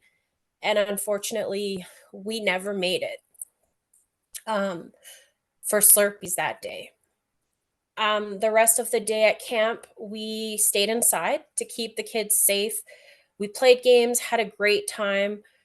After camp, we went to the grocery store, went and picked up my husband from work. And when we got home and I was preparing dinner, Carter was in the living room with everybody and I heard him starting to cough. And this continued and continued. My husband gave him his puffer. We gave him water. We did all the things we were supposed to do. And when we thought it had kind of subsided a little bit, we put him into a cool bath because it was not uncommon for Carter to have an asthma attack when either it was smoky or the changing of the seasons, or he had been very active. And he always got very worked up and very warm. And a cool bath always helped him to kind of relax. So I sat beside the bathtub while he bathed and we were talking, and then he started to cough again. We did everything again, puffers, water, tried to calm him down. And I just said to my husband, I think I need to take him in. And I knew that he needed to get to the hospital right now, and he didn't have time to wait the 12 minutes it was going to take for the ambulance to get there. So we loaded him into the truck. I called 911 right away just so that they knew we were coming. We lived at 7 minutes from the hospital. I got him there in less than 5. The ambulance was waiting outside, paramedics, and they grabbed him right from the truck, brought him in, and started working on him. We had every doctor, nurse, paramedic at the point when they were doing CPR. It was a line of people taking turns. And I never thought in a million years that we were going to leave the hospital that day without our baby. And unfortunately, that's what the reality of our story is. And we always said that Carter was going to do amazing things in this world. And with Carter's project, we're doing that for him and in his name. Next slide, please. So we started Carter's project in honor of Carter. Carter's project funds the distribution of air quality monitors through 2 towns across BC that don't have adequate monitoring. To date, we have raised approximately $175,000. There's over 15,000 British Columbians now that have real-time access to air quality information that didn't previously have that. Next slide, please. We use purple air monitors, and and you can go to Purple Air, IQ Air, or AQ Map, and that will allow you to check the real-time air quality monitoring where you live at that exact moment. Next slide, please. Our goal is to make sure that every single person across BC can go onto their phone and find that real-time air quality in their exact area. Not like we did the day that Carter passed. We thought it was coming from our area, only to find out it was coming from 100 kilometers in either direction of us, whether it was Kamloops or Williams Lake. Next slide, please. When we initially rolled out Carter's project, 100 Mile House was the first place that we went to. We have since gone to Dawson Creek, Gold River, Sayward, Pender Island, Hope, all around 100 Mile House and surrounding areas, Chilliwack. Next up, we are going to Penticton in 2 weeks, and Oliver. We're also going to Karamias, Enderby, and Lillooet. Next slide, please. And each time we go to these different areas, we bring a team with us. We teach people how to make do-it-yourself air purifiers. We hand out the indoor air quality monitors that people have applied for. We go and we install the outdoor air quality monitors, and we just teach everyone a little bit about asthma, a little bit about air quality, and how we can all protect ourselves and our loved ones. And all of this is completely funded by Carter's project. So all of the things that people leave the meetings with, they get to keep. They don't have to pay for. It's all completely funded. Next slide, please. This is just an example of one of the DIY air purifier workshops that we did at 100 Mile Elementary, which was the school that Carter went to. Next slide, please. This year, we are also starting Carter's Camp. So this is going to be held July 9th and 10th at the South Caribou Rec Center in 100 Mile House, BC. It's for kids aged 8 to 11 that have asthma. If they live more than 75 kilometers away from 100 Mile, there is a travel subsidy available. And this, again, is all funded by Carter's project. Next slide, please. Carter's project is a family affair. My husband, myself, and our other 2 children, we do this all together, and it's a big deal for us. Carter was an amazing kid, and he is making a huge difference in this world, and we are so proud. Next slide, please. These are just the next slide. Oh, great. There's no other slide.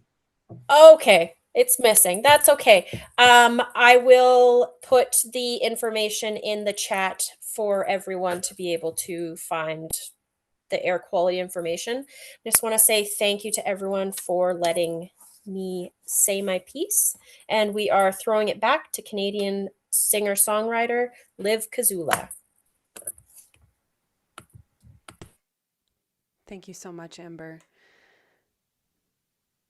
Okay, I thought I would start with just a few stretches and breathing exercises if anyone would like to join or take a bio break of some kind of other variety. If you'd like, you can close your eyes. We're going to take a few deep breaths together.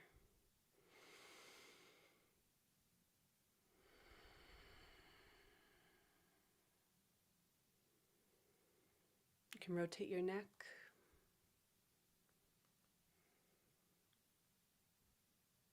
Just feel the edges. Maybe stretch your arms up. We've been sitting for a little while.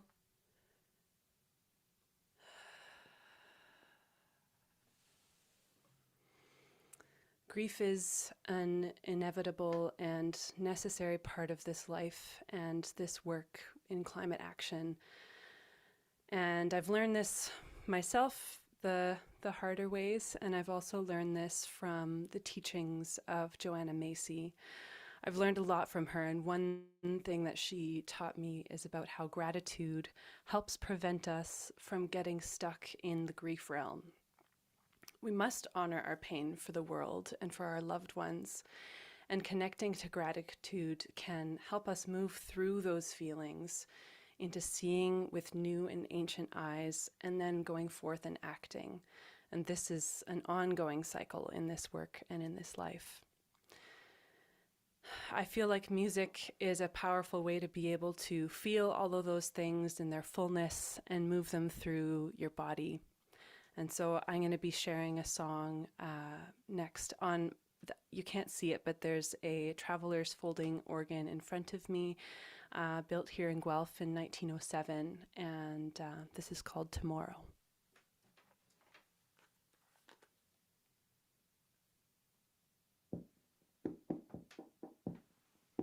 This is for Amber and Carter.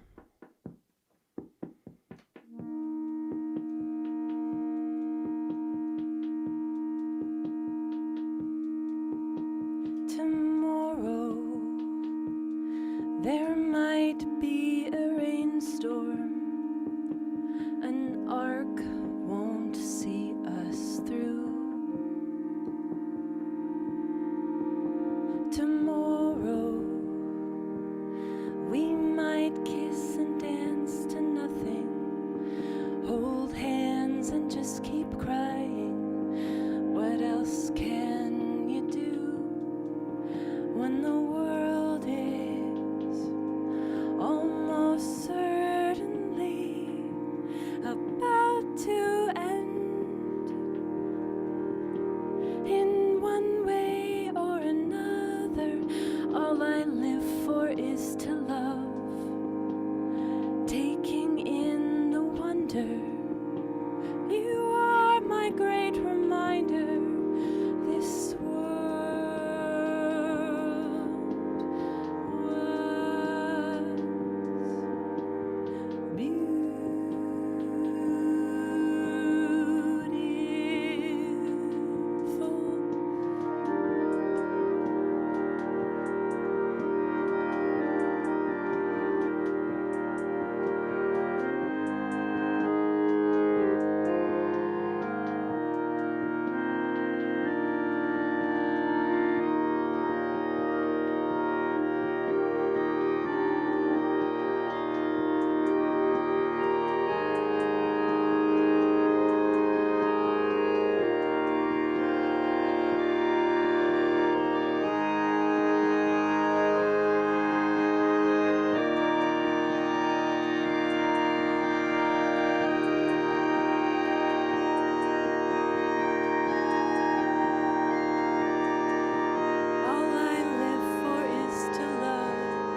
Thank you for bending your ears my way today. It's been a pleasure.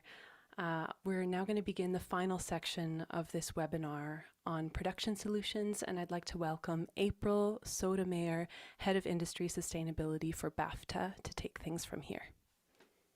Thank you, Liv. That was beautiful and incredibly moving.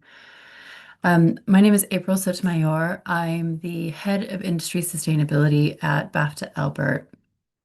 And our work focuses on climate action in the screen industries, so both on screen and off screen. We are helping the industry to turn awareness into ambition and ambition into practical action on the ground. So as part of Production Solutions today, I'm going to be talking about our two key reports, seminal reports that we published in 2025. that shift from understanding the problem of the industry's impact on the environment into implementing solutions. Accelerate and spark. Accelerate is about what we can do right now, especially 12 key actions already within reach of a production to reduce its emissions without waiting for perfect systems or future technological breakthroughs. And Spark, on the other hand, looks at a single challenge aspect within that. So how we transform to clean temporary power, which is one of the most stubborn fossil fuel dependent parts of production, and what it will actually take to get to clean temporary power by 2030. So together, these reports and also an industry statement of intent will show how progress can happen now when we combine immediate action without losing focus on the longer term systemic change. What you see on the screen now is a part of Accelerate. So while it's not visual on the slide, it's worth calling out loud that travel accounts for about 65% of production emissions. Energy use is second, which includes buildings, production offices, your studios, but also location power. That's the next significant portion. And materials and waste, but especially materials from set building to catering, costume, and disposables. So these are big numbers, but Accelerate wanted to focus on some hypotheticals. So if we were to really take concerted action together on reducing emissions today and on particular actions, what might that do to what we've been able to measure from 2024 data? And what that showed was if there were key things that we were able to do action on, we could really make a dent. Examples of this include the dent we could make by switching to economy class flights or reducing 1 in 4 flights. And it reduces that figure, that 114,000 tons, significantly. We've also got key things that we could be doing. This focuses on data in the UK, but also includes data from Canadian productions as well. But switching to electric vehicles here in the UK is a particularly slow transition for the industry relative to the wider economy. So it's something that we can really focus on. The solutions are there, the charging infrastructure is there. But other things as well, like ditching diesel and power, which I'll get to with Spark, reducing the amount of virgin materials that we're using as an industry, and so forth. So all of these are such practical solutions and practical actions that the industry could take today, and the result is immediate in terms of reduction and improving health, and also the contribution that productions can be making to wider society. So Accelerate is really about that momentum. So proving those meaningful productions are possible now. Next slide, please. I'm going to just drill down now into that single aspect, which is power, particularly on location or within studios where extra power, temporary power is needed. Spark exists because fossil fuel use is deeply embedded into industry practice, especially diesel when filming on location, and it has nasty side effects like noise and air pollution especially. 3 key learnings came out of this process of putting this coalition together. We kicked off first, we convened a task force. We wanted to tackle an issue that was in the production's operational control, so something that they could actually do. We drew on existing research, and then we put together an early transition plan, so how the industry could move to transition off of fossil fuels and temporary power. And one of the most important parts of that process was consulting with suppliers, so existing suppliers to our industry, and how we could work together to get to that vision of clean power by 2030. They provided us with really essential feedback that helped, they got integrated into the transition plan and helped to really form what the enablers would be to making this transition. And then we came back and we brought in experts from Imperial College London to just test the hypothesis. Is it actually feasible, technically feasible, to do this by 2030? And what would it take? And they provided a critique and helped us to ensure that everything that we were putting in this plan was inclusive to help with this just transition with suppliers, but also to take action at pace. We learned lots of things from this, and it would be amazing actually if we could see an initiative like this happen elsewhere globally in Canada. There's no silver bullet. This is what this process really showed. We knew that from the beginning, but it really emphasized that. The other thing is that technology is moving faster than confidence. A lot of solutions already exist. The solutions already exist, but uptake is slow, and it's slowed down by risk aversion, bad habits, unfamiliarity with the technology, but also inconsistency in our standards. And then the third thing was that the transition isn't just technical, it's very cultural. So decisions about power are often made, like I said, out of habit or expectation, or out of fear. It's fear of the unknown. So fundamentally, Spark is meant to break that cycle. Next slide. Next slide, thank you. So the key messages here are really to end fossil fuels immediately and standalone generator uses by 2030, whilst bringing in solutions like grid power and battery technology, amongst others. And those ambitions are supported by these three key pillars of action. So we need to reduce demand in the first place, smaller loads, better scheduling, and massively less over specification. We're using generators that are way too big for what we need. It's wasting fuel and producing extra pollution. And we need to invest in new equipment. So this is where the retooling comes in. We need new infrastructure, different power configurations as well that prioritize low and zero emission options. And then reskilling, so that workforce transformation. So crews feel confident in different technologies, but also designing and collaborating with suppliers on solutions that work for their particular use case. Without all these three, the transition won't stick. Next slide. And this just shows what to prioritize. So in practice, wherever possible, like these above the line are these fuel-free options. These should be the default, thinking about plugging into the grid first, batteries wherever possible, anything that can reduce that generator usage, and also trialing things like solar technologies. And then where fuel can't be eliminated, here in the UK, it's possible to access HVO or renewable diesel. And then where you can, using batteries and hybrid generator systems together. Next slide. And the final slide shows the logos of the organizations that have signed on to Spark. And this really matters. This was the important piece. This is something that hadn't been done in the industry before. And it was something the supply chain here said, this is what we need in order for us to change our business models, start to invest in these clean technologies that you say you'd like. We want to see that you are committed to this as a transition. The statement of intent that comes along with this commits these signatories to a vision of a better, more efficient, more sustainable future for screen production with lower emissions, cleaner, quieter sets, new pathways to innovation, trying things out, creating safe spaces for doing so. And that brings us pretty much full circle to Accelerate. Accelerate shows us what we can do today, and Spark shows us how we can transform systemically one of the areas that's hardest to change together. The transition's already underway, and every decision we make now either accelerates it or slows it down. So thank you so much for your time. I will be passing now on to Marianne Wehak, from the chair of DGC Green, and Samuel Bischoff from DGC National. Thanks so much, April, for that really informative overview. Great to hear that you're involved in so many great things.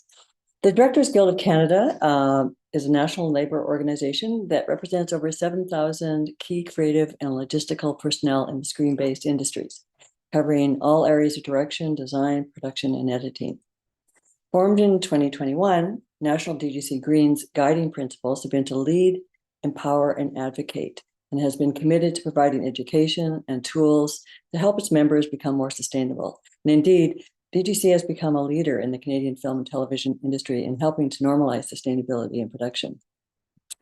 Given the lack of practical tools, however, DGC Green has developed over the past 5 years a website with numerous webinars, case studies, and also 2 highly informative carbon calculators.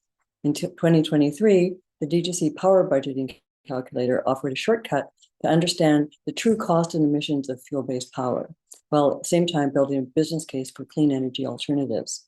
In 2024, the DGC Material Carbon Calculator was developed to provide a predictive guide for designers and construction coordinators to make more sustainable material choices. And now AI has prompted DGC Green and the DGC AI Working Group to develop our latest tool. Oh, I forgot to ask us. Next slide, please. Thank you. We know that the screen sector is grappling with AI disruption, and AI technology presents a wide range of risks, but the environment remains a blind spot, at least in the cultural industries. To help provide some clarity, Sam will now share with you our newest tool, the DGC Low Carbon Gen AI Toolkit. Sam, and the next slide, please. Thank you, Marian. In a growing number of productions, AI is already entering workflows from pre-production to VFX and post. But teams do not have yet a way to understand the impact of those choices. Our goal with this project was simple: to make something invisible, visible. We often talk about AI in abstract terms, but its environmental impact is very real and growing quickly. At the macro level, the numbers are striking. By 2026, AI is expected to consume around 73 terawatt hours of electricity. That is more than the annual consumption of countries like Finland, Denmark, or Austria. And the scale of infrastructure is just as significant. The largest AI data centers currently being developed will require power comparable to the city of New York. But those are system-level numbers. What is missing is a link to individual use. That is where we wanted to shift the conversation with this project from macro to micro, from systems to everyday creative decisions. Moving to the next slide. And this led up to develop a practical tool designed specifically for the screen industry. The Low Carbon Gen AI Toolkit helps creators understand, measure, and reduce the environmental impact of generative AI. It brings together 3 components: a carbon calculator to estimate emissions tied to common AI uses, practical guidance to support more efficient and intentional use, but also a fact sheet with clear and comparable data. The goal is not to overwhelm users with complexity, but to give them just enough information to make better decisions under constraints. Next slide, please. This is just a glimpse of the best practices you will find on the website to ensure sustainable generative AI use. What we found in our research is that there is no low-impact way to use generative AI. We want to provide enough information and background to inform decision-making across a number of scenarios. What is being proposed is before you start using an AI, during the use, such as limiting the input, reframing your project, sometimes refining prompts, or even considering alternatives. And also after, to get organized until until the next project or the next task. The toolkit is defined to fill a gap and really help on the day-to-day creative work or logistical. Moving to the next slide. What you're seeing on the screen is a concept of the calculator. We invite you to use and test the calculator on the website. It's at the core of the toolkit. It allows to input different type of uses of generative AI, such as text, image, video, and even audio. But what makes it useful is not just the number, it's a comparison. What you see on the right part of the screen is by generating, for example, a video, depending on the duration, a number of iterations, but also with a resolution, you will be able to compare that with web searches, email sent, or even video streaming. So we want to translate this into something tangible and ground the impact into everyday experience. So moving now to the next slide. So how to use the toolkit. It's not about promoting or discouraging the use of AI. It's about making sure that as these tools become part of creative workflows, they are used with awareness and intention. The toolkit is designed to be flexible, can be used individually by creators, but also by production teams, and potentially being integrated in the future into larger sustainability project or frameworks. And this is only a beginning. Again, we're looking for your feedback and see how we can connect to general industry efforts. Next slide.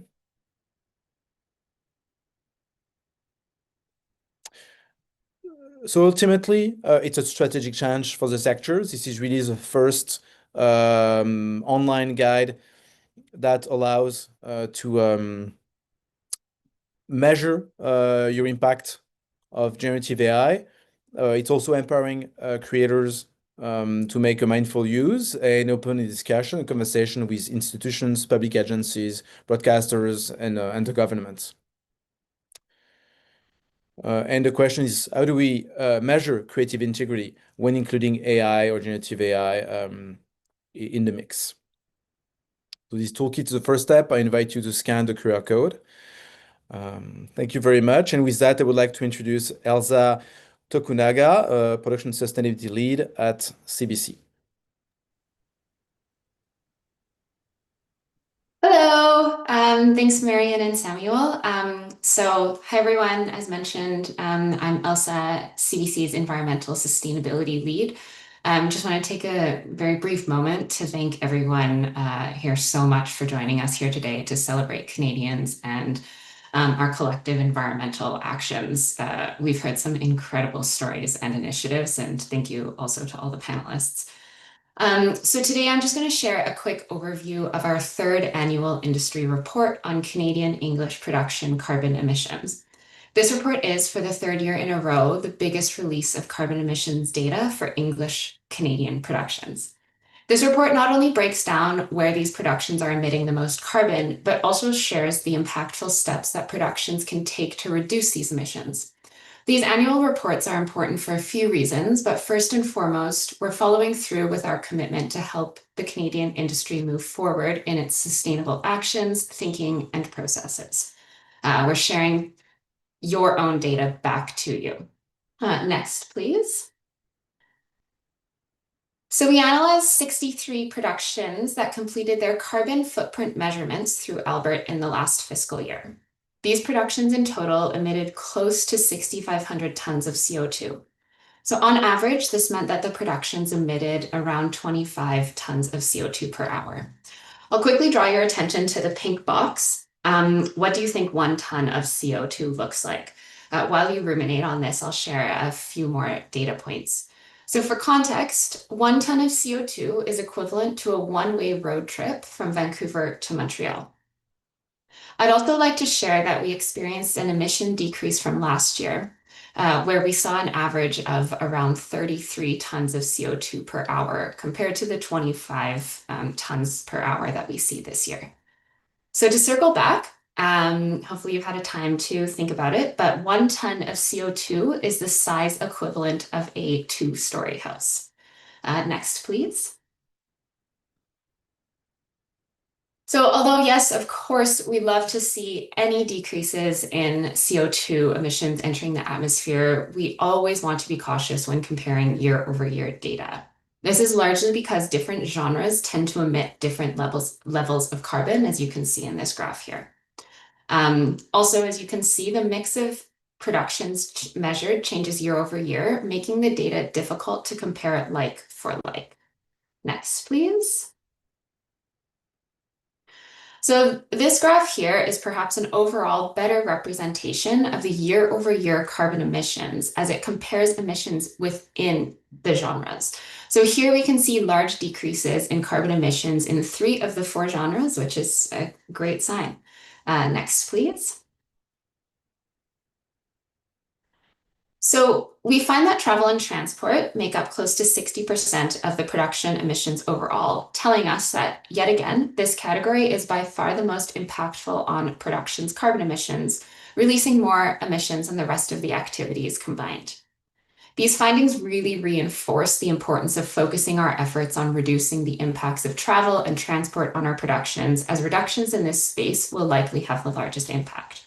So these findings that travel and transport are the biggest emitters in production spaces align with other reports such as Radio-Canada's and BAFTA Albert's, which April shared earlier. Next, please. So as again, in previous years, comedy and drama are the highest emitters. This year we found that they created around 47.3 CO2 tons per hour. So this is very much to be expected, as their budgets and crews are usually bigger and they often film on location. Again, other reports of similar nature share the same findings, that these genres are often the highest emitters. Next, please. So as mentioned at the beginning, we want to provide both the data and also the impactful actions that go along with the data so that productions can implement actions to help mitigate their carbon footprints. So some of the overall best practices to help progress your sustainability on set are to involve cast and crew in the sustainability process, make time to talk about it at every meeting, provide training for all members, start planning and pre-production. The more that people feel involved in the process of sustainable action, the more people will feel empowered and will make suggestions and will think about sustainable actions that they and production overall can implement. So other impactful actions that you can take are to hire local and to source local, use other transportation means, follow the circular economy principles, tie into the grid, and use energy efficient equipment. There are many other actions you can take. We'd truly love to hear some of the actions that you've implemented in your own lives, either on production or outside of production. Don't hesitate to reach out to my email that will be provided in the takeaway document. Next, please. So notably, 3 of our productions earned BAFTA Albert certification this year, which really shows us that productions are actively looking to reduce their emissions and progress their climate action rather than simply measuring their impacts. So as our production partners increasingly adopt more and more sustainable workflows, we anticipate a steady rise in certifications. Something that I've heard over and over again today from the panelists is the invitation to join the environmental movement, to use your own strengths and your own knowledge. I love hearing these sentiments throughout so many of the panelists. And I want to encourage all of us to remember these messages as we move through our lives. All that to say that we really appreciate all of the environmental actions and work that Canadian productions have advanced in the last few years. We would not be able to do this work without you. So with that, I'll pass it on to Melanie Windle, the Executive Director of the Sustainable Entertainment Society. Hi, everyone. I'm Melanie, and I'm thrilled to be here with you today. I'm a middle-aged white woman with pink hair and glasses. Hopefully everybody can hear me. Slide. Before we begin, I'd like to acknowledge that I live, work, and play on the ancestral territory of the Blackfoot people, comprising the Siksika, Kainai, and Piikani nations, as well as Treaty 7 signatories, the Tsuut'ina Nation, and the Nakota Bearspaw, Chiniki, and Wesley First Nations. This land is also the home of Métis Nation Region 3. We acknowledge that there has been art, music, dance, storytelling, and ceremony on this land since time immemorial, and it is in the spirit of this land and its people that we do our work. If you aren't sure what land you're on, please visit native-land.ca. Slide. Today, I want to talk about the green creative economy, which sits at the intersection of 2 powerful global economic forces, the green economy and the creative economy. I believe there are immense and growing untapped opportunities at this intersection, and that we can educate and engage on this fruitful path together. In today's presentation, we'll discuss some of these opportunities and how skills development and capacity building can address advanced workforce needs and also help build a more sustainable, thriving creative sector across Canada. And the good news is the infrastructure is already being built. Let me show you what I mean. Slide. Actually, there has been a lot of progress, which is why the opportunities and pathways are so clear. We've heard a lot about them today. In the last 5 years, especially, national and provincial partners across Canada have stepped up to require mandates, provide tools and calculators, and develop training to modernize the ecosystem. You can see some of them here, from Telefilm Sustainability Plan template to CBC's carbon calculator mandates to PAIR and BAFTA Albert, which have become international standards for carbon measurement in production. Slide. Canada is a global leader, and shooting hubs around the world have also identified this opportunity and understood its multiplicity of benefits. Internationally, funders are beginning to weight sustainability criteria, making green expertise a market access differentiator, not just a value. Slide. Green production isn't just good for the planet. And again, I really feel on this Earth Day, we have learned this. It drives reduced carbon outputs, increases efficiency, better crew morale, real health benefits, cost savings, and smarter resource management. Measuring data is important, but any reduction in carbon output moves us in the right direction. Slide. But tools and mandates are not enough. The mindset shift and the culture of sustainability may be the most important thing to address. It is essential that we tackle the skills gap through a framework that spans every career phase, reaching people from students all the way to executives, from early career foundational training right through to leadership, strategy, accountability, and compliance. Slide. The Sustainability Playbook is how we approach this work. Our programs and events aim to engage everyone from seasoned executives to new interns in critical thinking about low carbon strategies and solutions. The philosophy is that sustainability has to live in the ecosystem itself, not in a single training or a single role, but across every level and every touch point. Easier said than done. It's nuanced and it can't be siloed. On the other hand, expertise is needed and not everyone can wear every hat. Well, that's where training comes in. Slide.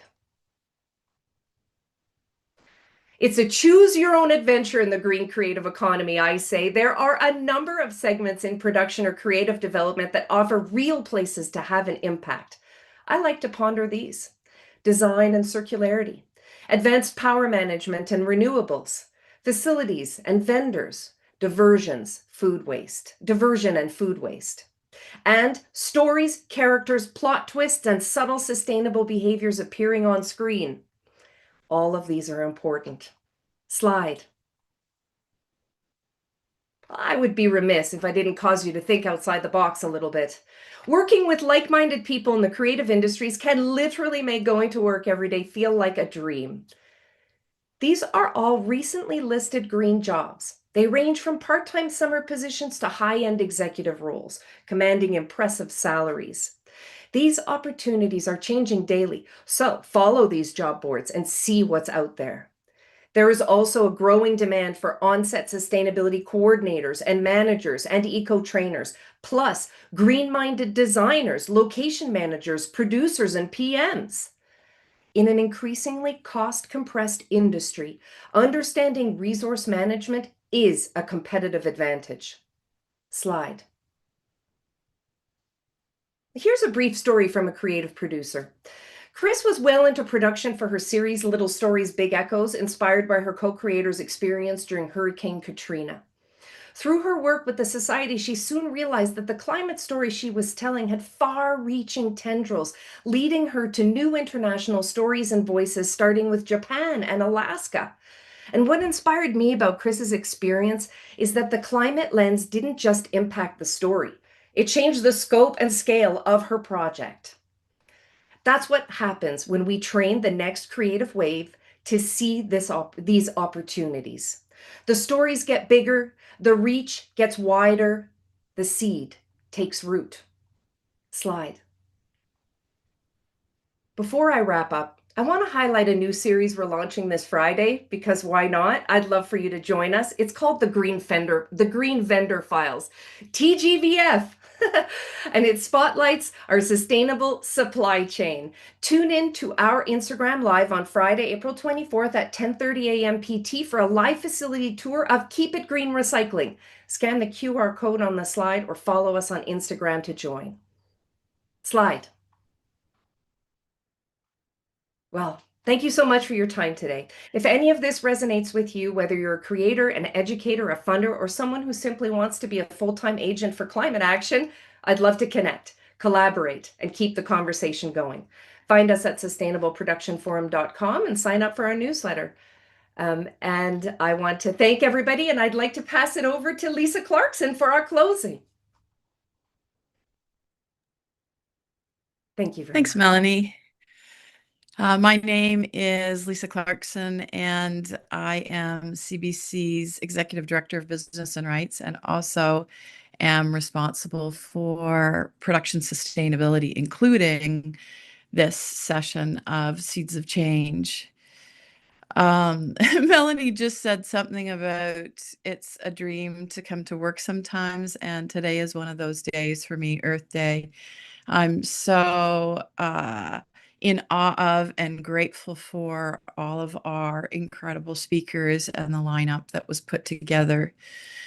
For me, one of the main messages that punched through is that coursing through our industry and coursing through the responsibilities that such a wide variety of people have is that there needs to be an action and an emphasis on moving from belief to action. We heard Chris Demare talk to us a little bit about actions over beliefs at the beginning. And we heard from an incredible climate storytelling panel. They encouraged us. They said that we can do more, and we can. They gave us examples about how to put green storytelling into action across a whole bunch of genres, drama and kids and reality and music competition. We heard from Sally Caddo at the beginning. She talked about a new climate storytelling workshop that Producing for the Planet is putting on with CBC support. That's going to be May 23rd. And the first 15 of you that respond and sign up will be offered that course for free. And we heard from Liz Cazzola about music storytelling through song. I was bowled over by Liz's thoughtful, hauntingly beautiful musical storytelling, and that gave me a chance to reflect on the actions that I'm taking. For the actions over beliefs that Chris Demare was talking about, I want to tell you about one action that you can take now in addition to all of the other actions that have been highlighted, and that is the Spring Digital Declutter, which Canadian Broadcasters for Sustainability has put together.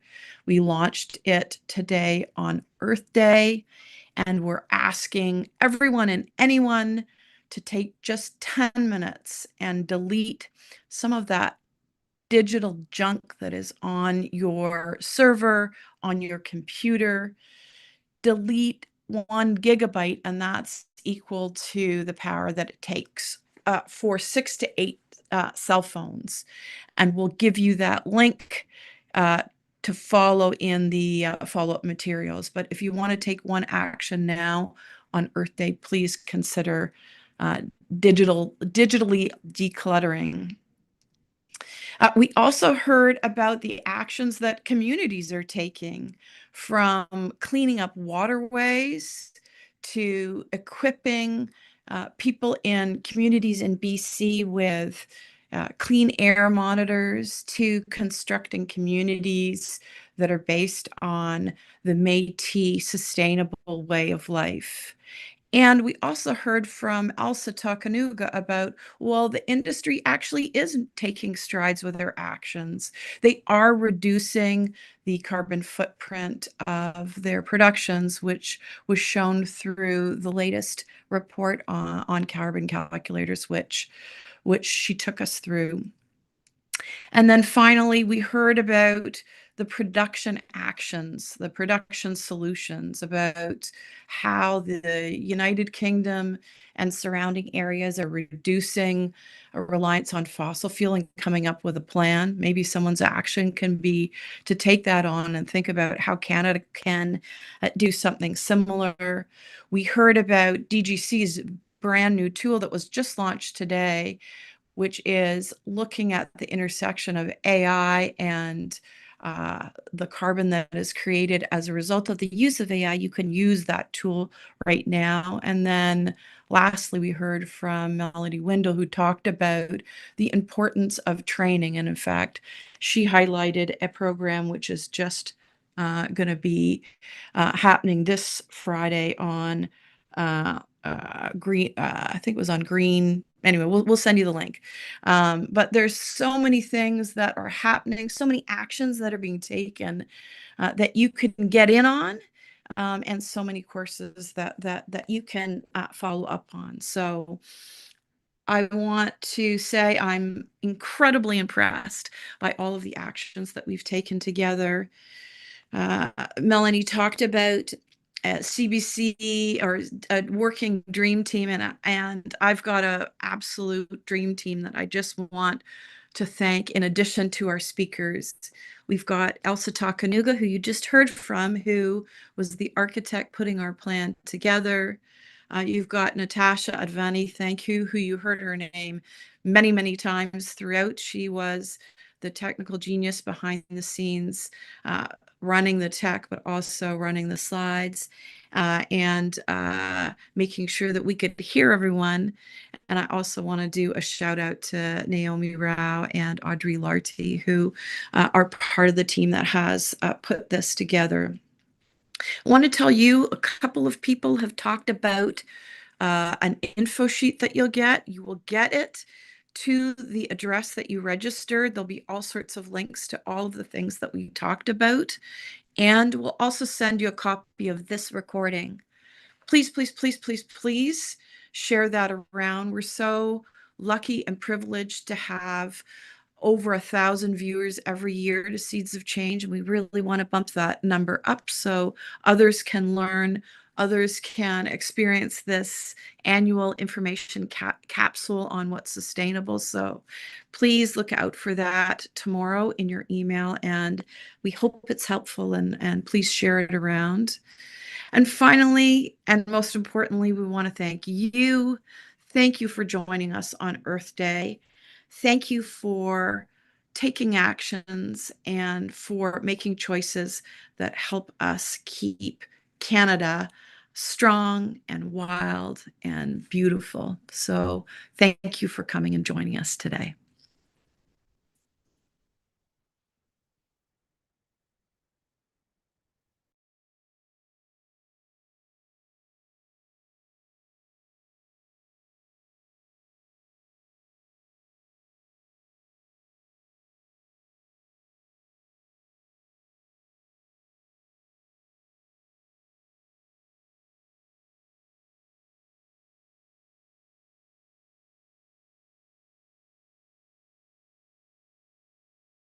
Thank you all so very much. This webinar has now ended.